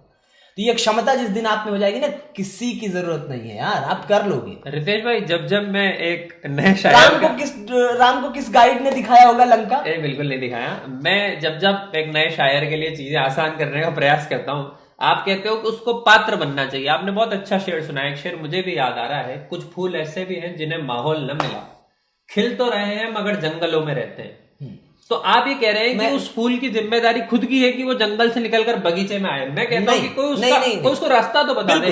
बिल्कुल सही आप कह रहे हैं। मैं इसी के साथ, मेरे यहाँ के एक शायर है DM मिश्रा जी, उनका बड़ा अच्छा शेर है कि फूल तोड़े गए टहनियां चुप रही, फूल तोड़े गए टहनियां चुप रही, पेड़ काटे गए बस इसी बात पर। वाह। तो हमने कितनी आवाज उठाई, जिस मंच के संचालन में आप बैठे हो या जहां कविता पढ़ने मैं बैठा हूं और कोई बहुत अच्छा शायर बैठा हो, कोई शुभम सरकार बैठा हो, कोई आदर्श जौनपुरी बैठा हो, कोई विक्रम बैरागी बैठा हो, वहां पे हम कितना उसको ले आ पा रहे हैं। अगर हम उसको मंच नहीं दे पा रहे हैं, अगर हम भी अपनी अपनी अपनी सुविधा के हिसाब से अपनी कुर्सी बचा के, अपना पेमेंट बचा के अपने आप को रख रहे हैं और चार मूर्खों को सुन रहे हैं। एक बड़ा अच्छा मैं वाकया बताता हूँ आपको, मैं नाम नहीं लूंगा, एक बड़े शायर हैं वो। मैं अभी एम तुराज साहब के साथ बैठे थे हम लोग मुंबई में, शेर व शायरी की बातें चल रही थी। तो उन्होंने कहा कि यार इस तरह की मुशायरों में बुला लिया जाता है जहाँ मेले होते हैं और इस तरह की चीज़ें, उनकी बात बहुत जायज़ थी। उन्होंने एक बड़े सो कॉल्ड बड़े शायर का नाम लिया, तो वहाँ उस कार्यक्रम में उनका जाने का मन नहीं था। उन्होंने कहा कि मैं उन्होंने न जाने की गरज में पैसे ज़्यादा बता दिए। उन्होंने कहा कि मैं 10 लाख रुपए लूँगा। तो उन्होंने कहा कि अरे सर फला तो आ रहे हैं, वो तो इतना ही ले रहे हैं, 1.5 लाख ले रहे हैं। कहने कविता पढ़ने के मैं भी 1.5 लाख ले रहा हूँ, मैं 8.5 लाख उनको बर्दाश्त करने के लिए रहा हूँ, जिनको आपने बुला रखा है। तो ये तेवर जिस दिन आपके भीतर हो जाए ना, ये बात कहने की क्षमता हो जाए ना, उस दिन इन लोगों को जगह मिलने लगेगी, रास्ते मिलने लगेंगे। ये मेरी आपकी हम सबकी एक जिम्मेदारी है, ये सिर्फ सवाल नहीं, इसको समाधान के तौर पे भी लाना पड़ेगा। मैं फिर वही शेर पढ़ूंगा कि फूल तोड़े गए, टहनियां चुप रहीं, पेड़ काटे गए, बस इसी बात पर। रितेश भाई, मैंने कुमार विश्वास आपका एक इंटरव्यू देखा था, उन्होंने एक बात बोली कि कविता आप अच्छी जानते होंगे लेकिन मैं इस धंधे को आपसे ज्यादा समझता हूँ।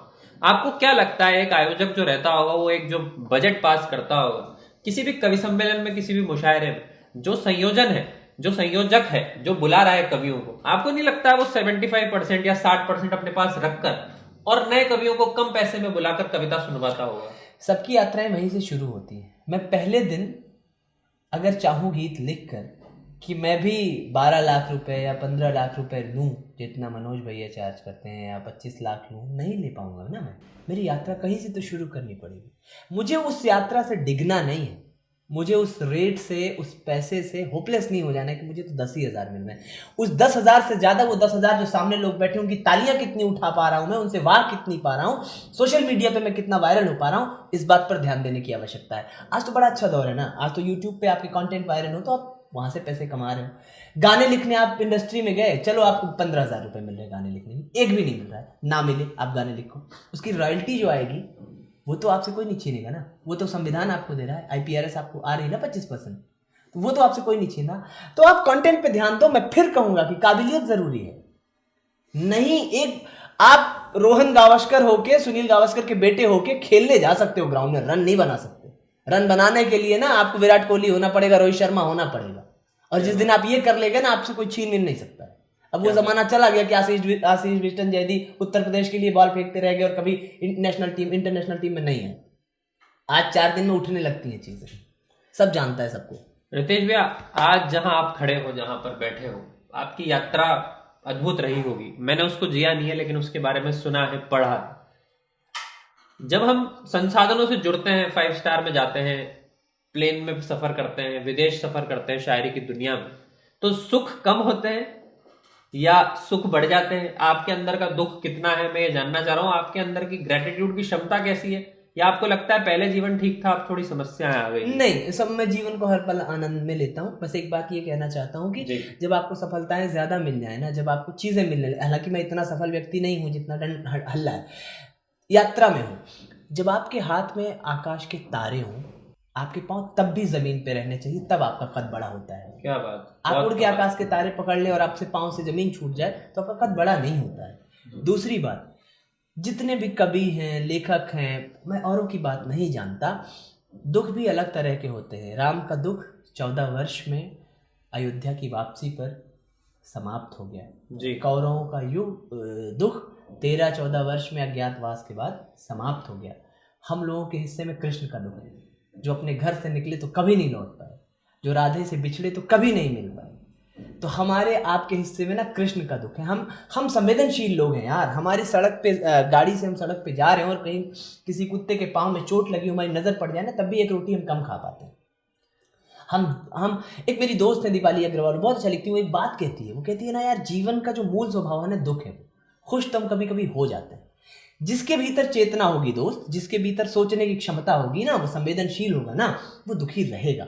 मुझे लगता है कि मूर्ख व्यक्ति बड़ा आनंद में रहता है। मैं मानता हूं, मैं नौकरी का नाम नहीं लूंगा, मैं अक्सर हालांकि वो बातें कहता हूं कि जो 40-50 हज़ार की नौकरी जुगाड़ कर लिया है गांव में रहकर, और 3 दुकान पे जाकर किसी पे अमर उजाला, किसी पे राष्ट्रीय सहारा, किसी पे हिंदुस्तान पलटता है, चाय की पड़ता है, फिर पोलियो पिलाने चला जाता है, बच्चों को बहका लेता है प्राइमरी स्कूल में, वो बड़ा सुखी है मुझे लगता है। वो क्या करता है, वो घर आ गया, अपना सब्जी वब्जी लेके बना खा लिया। मेरा सवाल था। हाँ, सब्जी वब्जी लेके पत्नी से थोड़ा बहुत ये कर लिया। पिताजी हैं, आप और हम जो जीवन जी रहे हैं वो थोड़ा मुश्किल जीवन है। बिल्कुल है, क्योंकि मैं बीच में आपसे एक सवाल कर, जैसे नौकरी आप करेंगे तो हर महीने की 1 तारीख को पैसा मिल जाएगा, व्यापार करेंगे तो 6 महीने में ब्रेक इवन पॉइंट पे आ जाएगा, इसमें कुछ निर्धारित नहीं है। पैसा भी नहीं, मैं पैसे की दृष्टि से सोच ही नहीं रहा हूँ, लेकिन क्या सोचिए आप पलट के अपने आप को कि आपको 1 करोड़ रुपए महीने की सैलरी मिले तो क्या आप मोनोटोनस काम कर सकते हैं? मैं नहीं कर सकता हूँ। मेरा टेस्ट रहा है कि मैं ये करूँ, मैंने ये जीवन चुना है और मैं चाहता हूँ ईश्वर से, मेरी मम्मी कहती है कि कंगाल से जंजाल भला, मैं चाहता हूँ जीवन में कि मुझे खूब संघर्ष मिले और मैं हर संघर्ष जीतूं। मैं कोई चीज चांदी की तस्तरी में परोसी हुई नहीं पसंद करता हूँ। मैं चाहता हूँ कि हर चीज के लिए मुझे लड़ना पड़े और हर लड़ाई में जीत। रितेश भाई, मैं बेसिकली कोटा से हूँ। वहां पे दशहरा मैदान में हर साल कवि सम्मेलन होता था, तो मैं बचपन में मेरे पिताजी मेरे दादाजी मुझे लेकर जाते थे। नीरज जी आते थे, कुमार विश्वास साहब संचालन करते थे, तो ये रात रात भर गीत सुनाते थे। सत्यनारायण सत्तन आते थे इंदौर से, 2-2 घंटे तक गीत पढ़ा जाता था और सुना जाता था। इन लोगों के बाद एक लंबे अरसे तक मुझे गीत किसी के पसंद नहीं आए। आपका एक गीत है जो मुझे बहुत दिल के करीब है, जिसमें आपने ये बात कहने की कोशिश करी कि सब कुछ पाकर भी क्या न पाया गया। अगर आपको वो याद है और आप सुनाना चाहें तो मुझे बहुत अच्छा लगेगा। पहले तो मैं बहुत धन्यवाद दूंगा कि आपने उन गीतों से मुझे जोड़ा। हालांकि मैं नहीं मानता कि मेरे गीत अभी वहां पहुंच पाए हैं, शायद एक लंबी यात्रा तय करने के बाद कभी 10, 20, 25 साल वहां पहुंच पाए, और जिस दिन पहुंच पाएंगे अपने आप को धन्य समझूंगा। वो गीत मुझे याद है। मेरे जीवन में ना, अगर मैं मेरे मन का कुछ लिखा है तो उन 3-4 चीजों में वो एक गीत है। एक बंद उसका स्वागत है भैया। और जितने भी लोग हैं ना दुनिया में, आप सब पालें, सारी उपलब्धियां पालें, एक टीज जो छूटती है ना, जो कृष्ण के मन में कहीं रह गई होगी, जो राधे के मन में कहीं बाकी रही होगी, वो गीत है जी। सब कुछ पाकर थोड़ा सा कुछ कम भी रहता है। वाह। सब कुछ पाकर थोड़ा सा कुछ कम भी रहता है। इन खुशियों में तुम्हारा गम भी रहता है। क्या बात है, क्या बात। इन खुशियों में तुम्हारा गम भी रहता है। खामोशी को छम छम करते जब मिलने आती थी। वाह। खामोशी को छम छम करते जब मिलने आती थी, माथा चूम लिया करती, सीने से लग जाती थी। माथा चूम लिया करती, सीने से लग जाती थी। तुम तो नहीं हो फिर भी क्यों, आंखों में ख्वाब तुम्हारे हैं। सारी दुनिया जीतने वाले अब भी खुद से हारे हैं। क्या बात है। हंसती आंखों में दुख का मौसम भी रहता है। इन खुशियों में तुम्हारा गम भी रहता है। क्या बात। इन खुशियों में तुम्हारा गम भी रहता है। सब कुछ पाकर थोड़ा सा कुछ कम भी रहता है। इन खुशियों में तुम्हारा गम भी रहता है। रितेश भाई, क्या कमाल की आपकी आवाज है और क्या कमाल के आपके शब्द हैं। बशीर बद्र साहब कहते हैं, सुलगती धूप घनी चांदनी सी होती है, तुम्हारे साथ ये दुनिया नई सी होती है, और गले में उसके खुदा की अजीब बरकत है, वो बोलता है तो एक रोशनी सी होती है। शुक्रिया। तो आपने जब ये गीत गाया तो एक मुझे लगता है कि यहाँ पर एक रोशनी सी हो गई है। कमाल के आपके शब्द में आपसे हाथ मिलाना चाहता हूँ, थोड़ा मेरे अंदर भी आ जाए। मुझे लगता है कि ये पीके में हुआ था खाली कि उसने हाथ मिलाया उसके बाद चले गया। कमाल का आपका दर्शन है और कमाल की आपकी भाषा है। तो रितेश भाई, पॉलिटिक्स पर हमने काफी चर्चा करी। मुझे ऐसा लगता है कि आपकी जो आइडियोलॉजी है उस पर भी कई बार मैं देखता हूँ ट्वीट्स होते हैं, आप विवादों में रहते हैं कि आपके गुरु जो हैं वो एक विचारधारा को फॉलो करते हैं और जग जाहिर तौर पर करते हैं। न केवल करते हैं बल्कि उसका परचम लहराते हैं। और एक आप हैं जो उनके साथ रहते हैं, उनके शिष्य हैं। आपकी भाषा में आपकी बगावत में, वो मुझे नजर नहीं आता, वो अलग है। तो आप इसको कैसे बैलेंस करते हैं? कुल मिला के सवाल ये बैलेंस है। करने वाली बात नहीं, इसी को डेमोक्रेसी कहते हैं, इसी को लोकतंत्र कहते हैं, जहां हर व्यक्ति का ना, देखिए एक बात समझिए, दो मस्तिष्क भिन्न होते हैं। आप किसी के साथ रहते हैं, इट मीन्स कि आप उससे ज्यादातर सहमत हैं। 100% तो सहमत आप न अपनी माता से होते हैं, ना पिता से होते हैं, ना प्रेमिका से होते हैं, ना पत्नी से होते जी। हैं। और अगर आप किसी से 100% सहमति जता रहे हैं, इट मीन्स कि या तो आप चापलूस हैं या तो आप मूर्ख हैं। क्या और मैं दोनों नहीं हूं। रही बात असहमति की बात, तो ये मेरे लिए बड़ा कठिन प्रश्न है, और आज तक के जितने इंटरव्यूज मैंने किए मेरे लिए सबसे कठिनतम प्रश्न है। लेकिन जहां तक असहमति की बात है, किन में नहीं रहा है? द्रोणाचार्य अर्जुन में नहीं रहा, परशुराम जी भीष्म पितामह में नहीं रहा, परशुराम जी लक्ष्मण में नहीं रहा, चंद्रशेखर जी अटल बिहारी वाजपेयी में नहीं रहा, अडवाणी जी नरेंद्र मोदी जी में नहीं रहा। ये असहमति भारतीयता की पहचान है। भारत में रहने जीने वाले, ये तो बहुत अच्छी बात है। क्या आप कुछ कह रहे थे? रितेश भाई, आप बहुत बड़ा स्टेटमेंट दे रहे हो। आप ये बोल रहे हो कि जो पूरी तरह से सहमत है वो चाटुकारिता कर रहा है। मैं कई ऐसे बड़े लोगों को जानता हूं जो पूरी तरह से सहमत है और ट्विटर उनका भरा रहता है इससे। मैं ये नहीं, और आप भी उनसे जुड़े हुए हो। बिल्कुल, मैं अपनी राय रख रहा हूँ, जी। मैं स्टेटमेंट नहीं दे रहा हूँ, मैं अपनी समझ के हिसाब से, मेरी जितनी बुद्धि है, मेरी जितनी समझ है, मैं उस स्तर पे ये बात कह पा रहा हूँ कि आप बताइए ना कि क्या अपने पिताजी से आप 100% सहमत नहीं, हैं? बिल्कुल क्या नहीं। अपनी माता जी से आप 100% बिल्कुल सहमत हैं? क्या अपनी पत्नी से, अपने दोस्त, आप किसी संगठन में हो, किसी संस्थान में हो, किसी व्यक्ति के साथ हो, उससे आप ज्यादातर सहमत हो सकते हैं, 100% सहमत नहीं हो सकते हैं। यही मस्तिष्क की भिन्नता है, यही दुनिया में आपको अलग बनाती है, इतर बनाती है। और मैं फिर वही बात कहूंगा कि जो असहमति, इस देश ने हमेशा असहमतियों का सम्मान किया है, इस सनातनी परंपरा ने किया है। अर्जुन द्रोण की असहमति की मैंने बात की, परशुराम जी भीष्म पितामह की असहमति की मैंने बात की, परशुराम जी के शिष्य थे लक्ष्मण जी से उनकी असहमति की बात की, चंद्रशेखर जी देश के प्रधानमंत्री रहे, वो अपने भाषणों में पंडित अटल बिहारी वाजपेयी जी के बोल लेने के बाद खड़े होकर कहते थे विपक्ष के नेता के तौर पे कि मैं पंडित जी की तमाम बातों से असहमत होते हुए भी मानता हूं कि इनके भाषण में देश के प्रति चिंता थी। ये उनकी असहमति थी, वो दर्ज कराते थे। और कोई पीछे से कहता था कि आपके गुरु है, तो कहें हाँ गुरु हैं और रहेंगे, हमेशा रहेंगे। अडवाणी जी, नरेंद्र मोदी जी में जो असहमति है, असहमति का स्थान है, असहमति होनी चाहिए। और मुझे लगता है कि मेरे गुरु इस बात को बड़े हृदय के साथ स्वीकार करते हैं, मेरे बड़े भाई होने के नाते, और मुझे स्थान देते हैं कि मैं अपनी असहमति दर्ज करा पाऊं, रख पाऊं। पर ये मेरी व्यक्तिगत विचारधारा है। मैं स्टूडेंट पॉलिटिक्स में फिल्मों में आने से पहले से था, तो मेरी एक राजनीतिक विचारधारा, मैंने कांग्रेस, यूट्यूब पे देखेंगे तो मैंने कांग्रेस में रहते हुए भी, मैं जिस समय था भी तो नहीं हूँ, मैं जिस पार्टी में था, मैंने उसके खिलाफ, उसके शीर्ष लीडरशिप के सामने सवाल पूछा है। मैंने उनसे कहा कि आप स्टूडेंट पॉलिटिक्स में थे, आपको क्या लगता है फ्यूचर में आप पॉलिटिक्स की तरफ जा सकते हो? बिल्कुल जाऊंगा। और किस तरफ से जाओगे? पता नहीं किस तरफ से जाऊंगा। मन किधर है आपका? जनता की तरफ से। नहीं, मन किधर है? जनता की तरफ से जाऊंगा। नहीं, जनता तो आज जो मेरा शहर जहां जाएगा, मुझे ले जाएगा। मेरे जीवन में बहुत क्लियर फंडा है कि मेरा सुल्तानपुर कैसे बड़ा हो सकता है, मुझे क्या प्रयास कर लेने चाहिए, मेरी क्षमताएं कहां तक हैं, मैं कितनी ऊर्जा फूंक पाऊं उसमें कि मेरा सुल्तानपुर बड़ा हो जाए, मैं उसके लिए। मुझे क्लैरिटी दो रितेश भाई, जवाब नहीं दे रहे हो आप, किस तरफ से जाओगे आप? नहीं, ये कोई तय नहीं है, मैं किस तरफ से बताऊं। उस समय जिससे ज्यादा बेचारी की, मेरी जिससे ज्यादा सहमत रहेगी उसके साथ चले जाऊंगा। जो मेरे सुल्तानपुर के प्रति ज्यादा कमिटेड रह पाएगा, जो कह पाएगा कि हाँ मैं ज्यादा अच्छा करवा पाऊंगा, मैं उसके साथ चले जाऊंगा। मेरी बेचारी की उस समय जिससे ज्यादा सहमत रहेगी। चलिए, एक आखिरी सवाल है। आप महाभारत को कोट करते हैं, आप रामायण को कोट करते हैं, मैं भी बहुत अद्भुत इन चीजों को मानता हूं। एक कवि के तौर पर, एक शायर के तौर पर, आदमी को कैसा होना चाहिए? शिव जैसा होना चाहिए जो जहर को पी ले, लक्ष्मण जैसा होना चाहिए जो आक्रोश में रहे, राम जैसा होना चाहिए जो सर्प को साथ लेकर चले? आपको क्या लगता है कि कोई एक कैरेक्टर मुझे बताइए? कृष्ण जैसा होना चाहिए। कृष्ण जैसा होना चाहिए। कारण क्या है? दुनिया में मैं राम के दुख को कम नहीं मानता जी, उन पर तमाम चीजें हुई। कृष्ण, मैंने कहा ना कि जब वो घर छोड़े तो कभी नहीं लौट पाए, राधा छूटी तो कभी नहीं मिल पाई।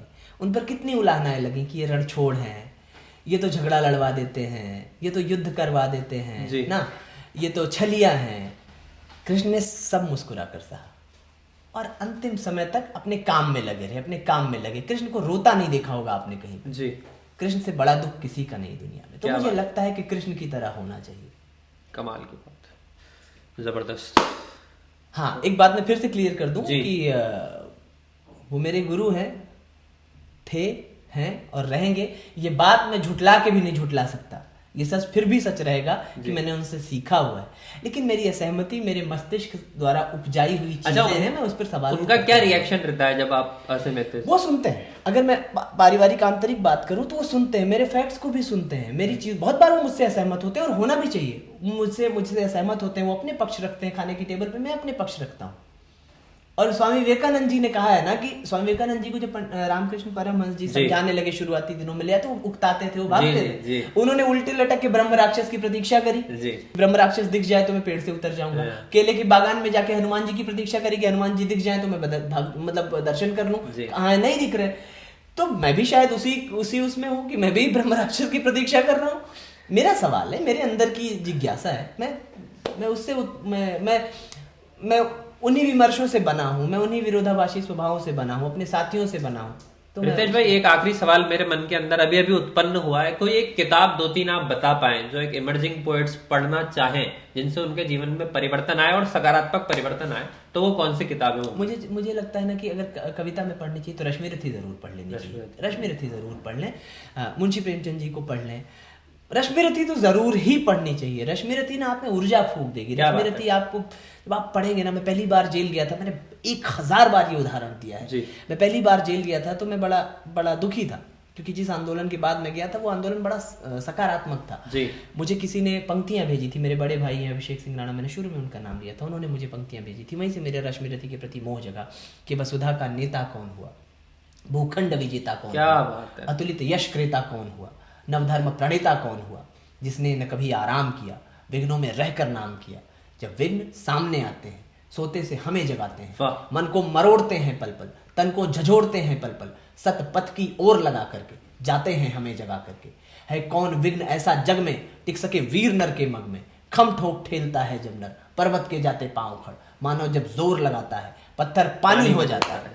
पीसा जाता जब पिछो दंड, बहती रस की धारा प्रचंड, मेहंदी जब जब सहती प्रहार, बनती लल्लाओं का श्रृंगार। जो पुष्प पिरोए जाते हैं हम उनको गले लगाते हैं। सच्चाई विपत्ति जब आती है कायर को ही दहलाती है। शूरमा नहीं विचलित होते हैं, क्षण एक न धीरज खोते हैं, विघ्नों में कांटों में राह बनाते हैं, विघ्नों को गले लगाते हैं। तो ये पंक्तियां मुझे मिली थी। रश्मि रथी पढ़े, रश्मि रथी पढ़े, जरूर पढ़े। साहिर साहब को पढ़े, फैज अहमद फैज को पढ़े, अहमद फराज को पढ़े। रितेश भाई, एक बात बताओ, याद आती है? जाती नहीं है। राही मासूम रजा साहब का एक शेर है, स्वागत है। जिनसे हम छूट गए अब वो जहां कैसे हैं, जिनसे हम छूट गए अब वो जहां कैसे हैं, शाखे गुल कैसी है, खुशबू के मकां कैसे हैं। वाह। ऐ सबा तू तो उधर ही से गुजरती होगी, अब उस गली में मेरे कदमों के निशान। वाह वाह वाह वाह, मैं क्या सोचता हूँ ये चीज। क्या बात है रितेश भाई। रिश्ते की हर एक साझा निशानी में रहेंगे, रिश्ते की हर एक साझा निशानी में रहेंगे, बिछड़ेंगे भी तो आंख के पानी में रहेंगे। वाह। तू देख भी नहीं रहा, सुन भी नहीं रहा, कब तक अकेले हम ही कहानी में। क्या बात है रितेश, वाह वाह वाह। शेर है कि हवा से हाथ मिलाया, जमी को छोड़ दिया, इसी रिवाज के दुख ने बदन निचोड़ दिया। वाह। अजीब शौक था उस खुशमिजाज लड़की का, अजीब शौक था उस खुशमिजाज लड़की का, हम ही से इश्क किया और हम ही को। क्या बात है, क्या बात है, हम ही से इश्क किया और हम ही को छोड़ दिया। क्या बात है रितेश भाई। एक शेर है कि इस दुनिया में जाने कैसी लगती हो, तुम मेरी दुनिया में अच्छी लगती हो। वाह, क्या बात है। प्यार नहीं करती हो आखिर क्यों हमसे, दिल रखती हो, खुश होती हो, हंसती हो जी। खतो किताबत, इश्क मोहब्बत, गुल खुशबू, ये सब बातें हमसे ही क्यों करती हो। वाह वाह वाह वाह, क्या बात है। तुम मानो या ना मानो एक बात कहें, हाँ। तुम मानो या ना मानो एक बात कहें, तुम दुनिया की सबसे अच्छी। वाह वाह वाह वाह, क्या सादगी। ये काम चल जाए, ये काम चला देगा कई लोग। क्या बात। शेर है के स्वागत है भैया। जीत जाना या हारते रहना, है जरूरी बिसात पे रहना। वाह। जीत जाना या हारते रहना, है जरूरी बिसात पे रहना, लड़कियां देर से समझती हैं, फूल जूड़े में टांगते रहना। वाह वाह वाह वाह वाह वाह वाह। रितेश भाई, मेरा आपसे एक निवेदन है, पोएटिस्टिक के लिए एक्सक्लूसिव, जो आपने कहीं नहीं सुनाया, कुछ एकदम नए शेर जो हो, उनमें से कुछ शेर आप सुनाए हमें। 100 शिकवे गिले थे मानता हूं, पर जैसा भी था अच्छा था। वाह। 100 शिकवे गिले थे मानता हूं, पर जैसा भी था अच्छा था। उस धूल में भी खुशबू थी, उस शहर से रिश्ता रिश्ता था। क्या बात है। एक तुम हो जो हर बात में तुम कह के लड़ने लगती हो। वाह। एक तुम हो जो हर बात में तुम कह के लड़ने लगती हो। एक वो था जो हम लड़ भी जाएं तो माथा चूमने लगता क्या था। बात है, क्या बात है, क्या बात है। और शेर है कि टूटी चीजों को तोहफे में कौन उठा कर देता है। वाह दिल में घाव है लेने वाला साफ मना कर देता है। वाह वाह वाह वाह। तू क्या जाने तेरा कहना यार तुम अच्छे लगते हो। तू क्या जाने तेरा कहना यार तुम अच्छे लगते हो। मेरे अच्छे लगने को 10-20 गुना क्या कर देता बात है, क्या बात है। मेरे अच्छे लगने को 10-20 10-20 गुना कर देता है। क्या बात है। शेर है कि जो उत्तर प्रदेश का, हरियाणा का, गुड़गांव का, दिल्ली का शाश्वत सत्य है जी। कि सारी दुनिया बिसात है साहिब। ये वाह मोहब्बत की बात है साहिब। वाह। सारी दुनिया बिसात है साहिब, ये मोहब्बत की बात है साहिब। दिल धड़कता है मगर डर डर के, बीच में जात पात है। क्या बात है, क्या बात है। सच्चाई बयां कर रहा है शेर। एक गजल के 2-3 शेर के स्वागत है। दिए, बहुत वायरल है ये। दिए की जिद ने अपनी लौ मेरी सांसों पे रख दी थी। वाह। बड़ी नाजुक सी खामोशी मेरी बातों पे रख दी थी। बहुत अच्छे। जी उसकी जुल्फ के पर्दे मेरी आंखों पे पड़ाए, ते उसने कान की बाली मेरे गालों पे क्या रख दी थी। बात, क्या बात। शेर है कि न वैसा चांद फिर निकला न वैसी ईद फिर आई। न वैसा चांद फिर निकला न वैसी ईद फिर आई। किसी ने जब मेरी ईदी मेरे होठों पे क्या रखी थी। बात है, क्या बात है रितेश भाई। और आखिरी, ये आप इमेजिनेशन से लिखते हो एक्सपीरियंस है? नहीं एक्सपीरियंस है ये किसी को किसी की सिवैयां बड़ी पसंद थी। मेरा एक दोस्त है अकरम, जिसने मेरे जीवन में ना बचपन से लेकर मेरे आज तक मेरे कपड़े उसी ने डिसाइड किए, उसी ने बनाए। तो उसका बहुत बड़ा योगदान है। तो उसके घर से सिवैयां मैं ले जाकर किसी को खिलाता था। तो ये शेर उन्हीं सिवैयों का प्रतिफल है। क्या बात। एक आखिरी गजल मैं पढ़ना चाहता हूँ कि कैसे रास्ते पिला दिया तूने, दिल को हल्के में ले लिया तूने। आहा। कैसे रास्ते पिला दिया तूने, दिल को हल्के में ले लिया तूने। उम्र भर रोशनी लुटाता वो, जिस दिए को बुझा दिया तूने। वाह क्या बात है। तेरे हाथों में थी शिफा लेकिन हमको अच्छा नहीं किया तूने। वाह। तेरी मोहरों में हम तो राजा थे, हम तो राजा थे तेरी मोहरों में। कितनी जल्दी में चल दिया तूने। वाह वाह वाह वाह वाह वाह वाह। इतना इतना आराम से चले जाना, मन बनाया था शर्तिया तूने। क्या बात है। शेर है कि ठीक है भूल जाएंगे लेकिन, ठीक है भूल जाएंगे लेकिन यार अच्छा नहीं किया। क्या बात है, क्या बात है रितेश भाई। यार वो राजा वाला शेर दोबारा सुनाओ। तेरी मोहरों में हम तो राजा थे, हाय हाय। तेरी मोहरों में हम तो राजा थे, कितनी जल्दी में चल दिया क्या तूने। बात है यार। हमसे आगे जिंदगी के जाविये मत पूछिए। वाह। हम दीवाने हैं दीवानों के पते मत पूछिए। उनके चेहरे पर लिखा होगा हमारा नाम भी, उनके चेहरे पर लिखा होगा हमारा नाम भी। उनके चेहरे पर लिखा होगा हमारा नाम भी। उनसे क्या रिश्ता हमारा, छोड़िए मत पूछिए। उनसे क्या रिश्ता हमारा, छोड़िए मत। ख्वाब के घर चलूं चलूं के नहीं। वाह। तू बता दे जीऊं जीऊं के नहीं। क्या बात। अब तो बातें पार मुश्किल है। वाह, मैं भी जाने खेलूं क्या बात है, खेलूं के नहीं, क्या बात है, मैं भी जाने खेलूं खेलूं के नहीं, क्या बात है, तू बता दे जीऊं जीऊं के नहीं। क्या बात है रितेश भाई। सामने हो मगर करीब नहीं, सामने हो मगर करीब नहीं, सामने हो मगर करीब नहीं, हाले दिल में कहूँ क्या बात है, क्या बात, के नहीं, क्या बात, हाले दिल में कहूँ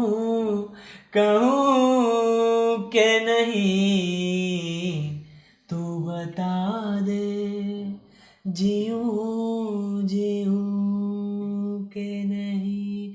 कई सारे शेर है, मुझे आखिरी शेर याद आ रहा है इसका कि जा रहे हो तो देख लो मुड़कर, वाह, जा रहे हो तो देख लो मुड़कर, जा रहे हो तो देख लो मुड़कर, मैं कभी फिर आय हाय, मिलूं वाह वाह वाह वाह वाह, के नहीं, क्या बात है, क्या बात, मैं कभी फिर मिलूं क्या बात है, के नहीं, तू बता दे क्या बात है। जीऊं जीऊं के नहीं। रितेश भाई, मैं बता नहीं सकता कितनी खुशी हो रही है मुझे आपसे बात करके, और आज न जाने कितनी बातों से पर्दा आपने घिराया है। लोगों को भी आपके बारे में जानने को मिलेगा जो नए शायर हैं। आपका बहुत बहुत धन्यवाद, आप यहाँ पर आए, और अगर आप 2 मिनट आपके अनुभव शेयर कर पाए, आपको कैसा मुझे लगा? बहुत अच्छा लगा, और इस तरह की कैंडिड बातचीत होनी चाहिए। मुझे लगता है कि भीतर की बहुत सारी चीजें निकल के आ पाती हैं। कई बार हम मंचों पर होते हैं ना तो बड़ा फॉर्मल होते हैं, जी बहुत जी, उस तरह की बातें की जाती हैं जो लोगों को अच्छी लगे। पर एक इस देश में एक बहुत बड़े राजनेता हुए हैं जिनका मैंने जिक्र किया पीछे, चंद्रशेखर जी। वो कहते हैं कि सार्वजनिक व्यक्ति का गोपनीय क्या होता है, कुछ नहीं होना चाहिए। क्या बात, मेरे मन अंदर में जो चीजें वो बाहर निकलनी चाहिए। बहुत अच्छा लगा, मुझे बहुत मजा आया, और मैं चाहूंगा कि आप इस सिलसिले को आगे बढ़ाएं। Thank you very much. और कितने लोग तैयार हो पाते हैं अपने अंदर की बातें निकालने के लिए।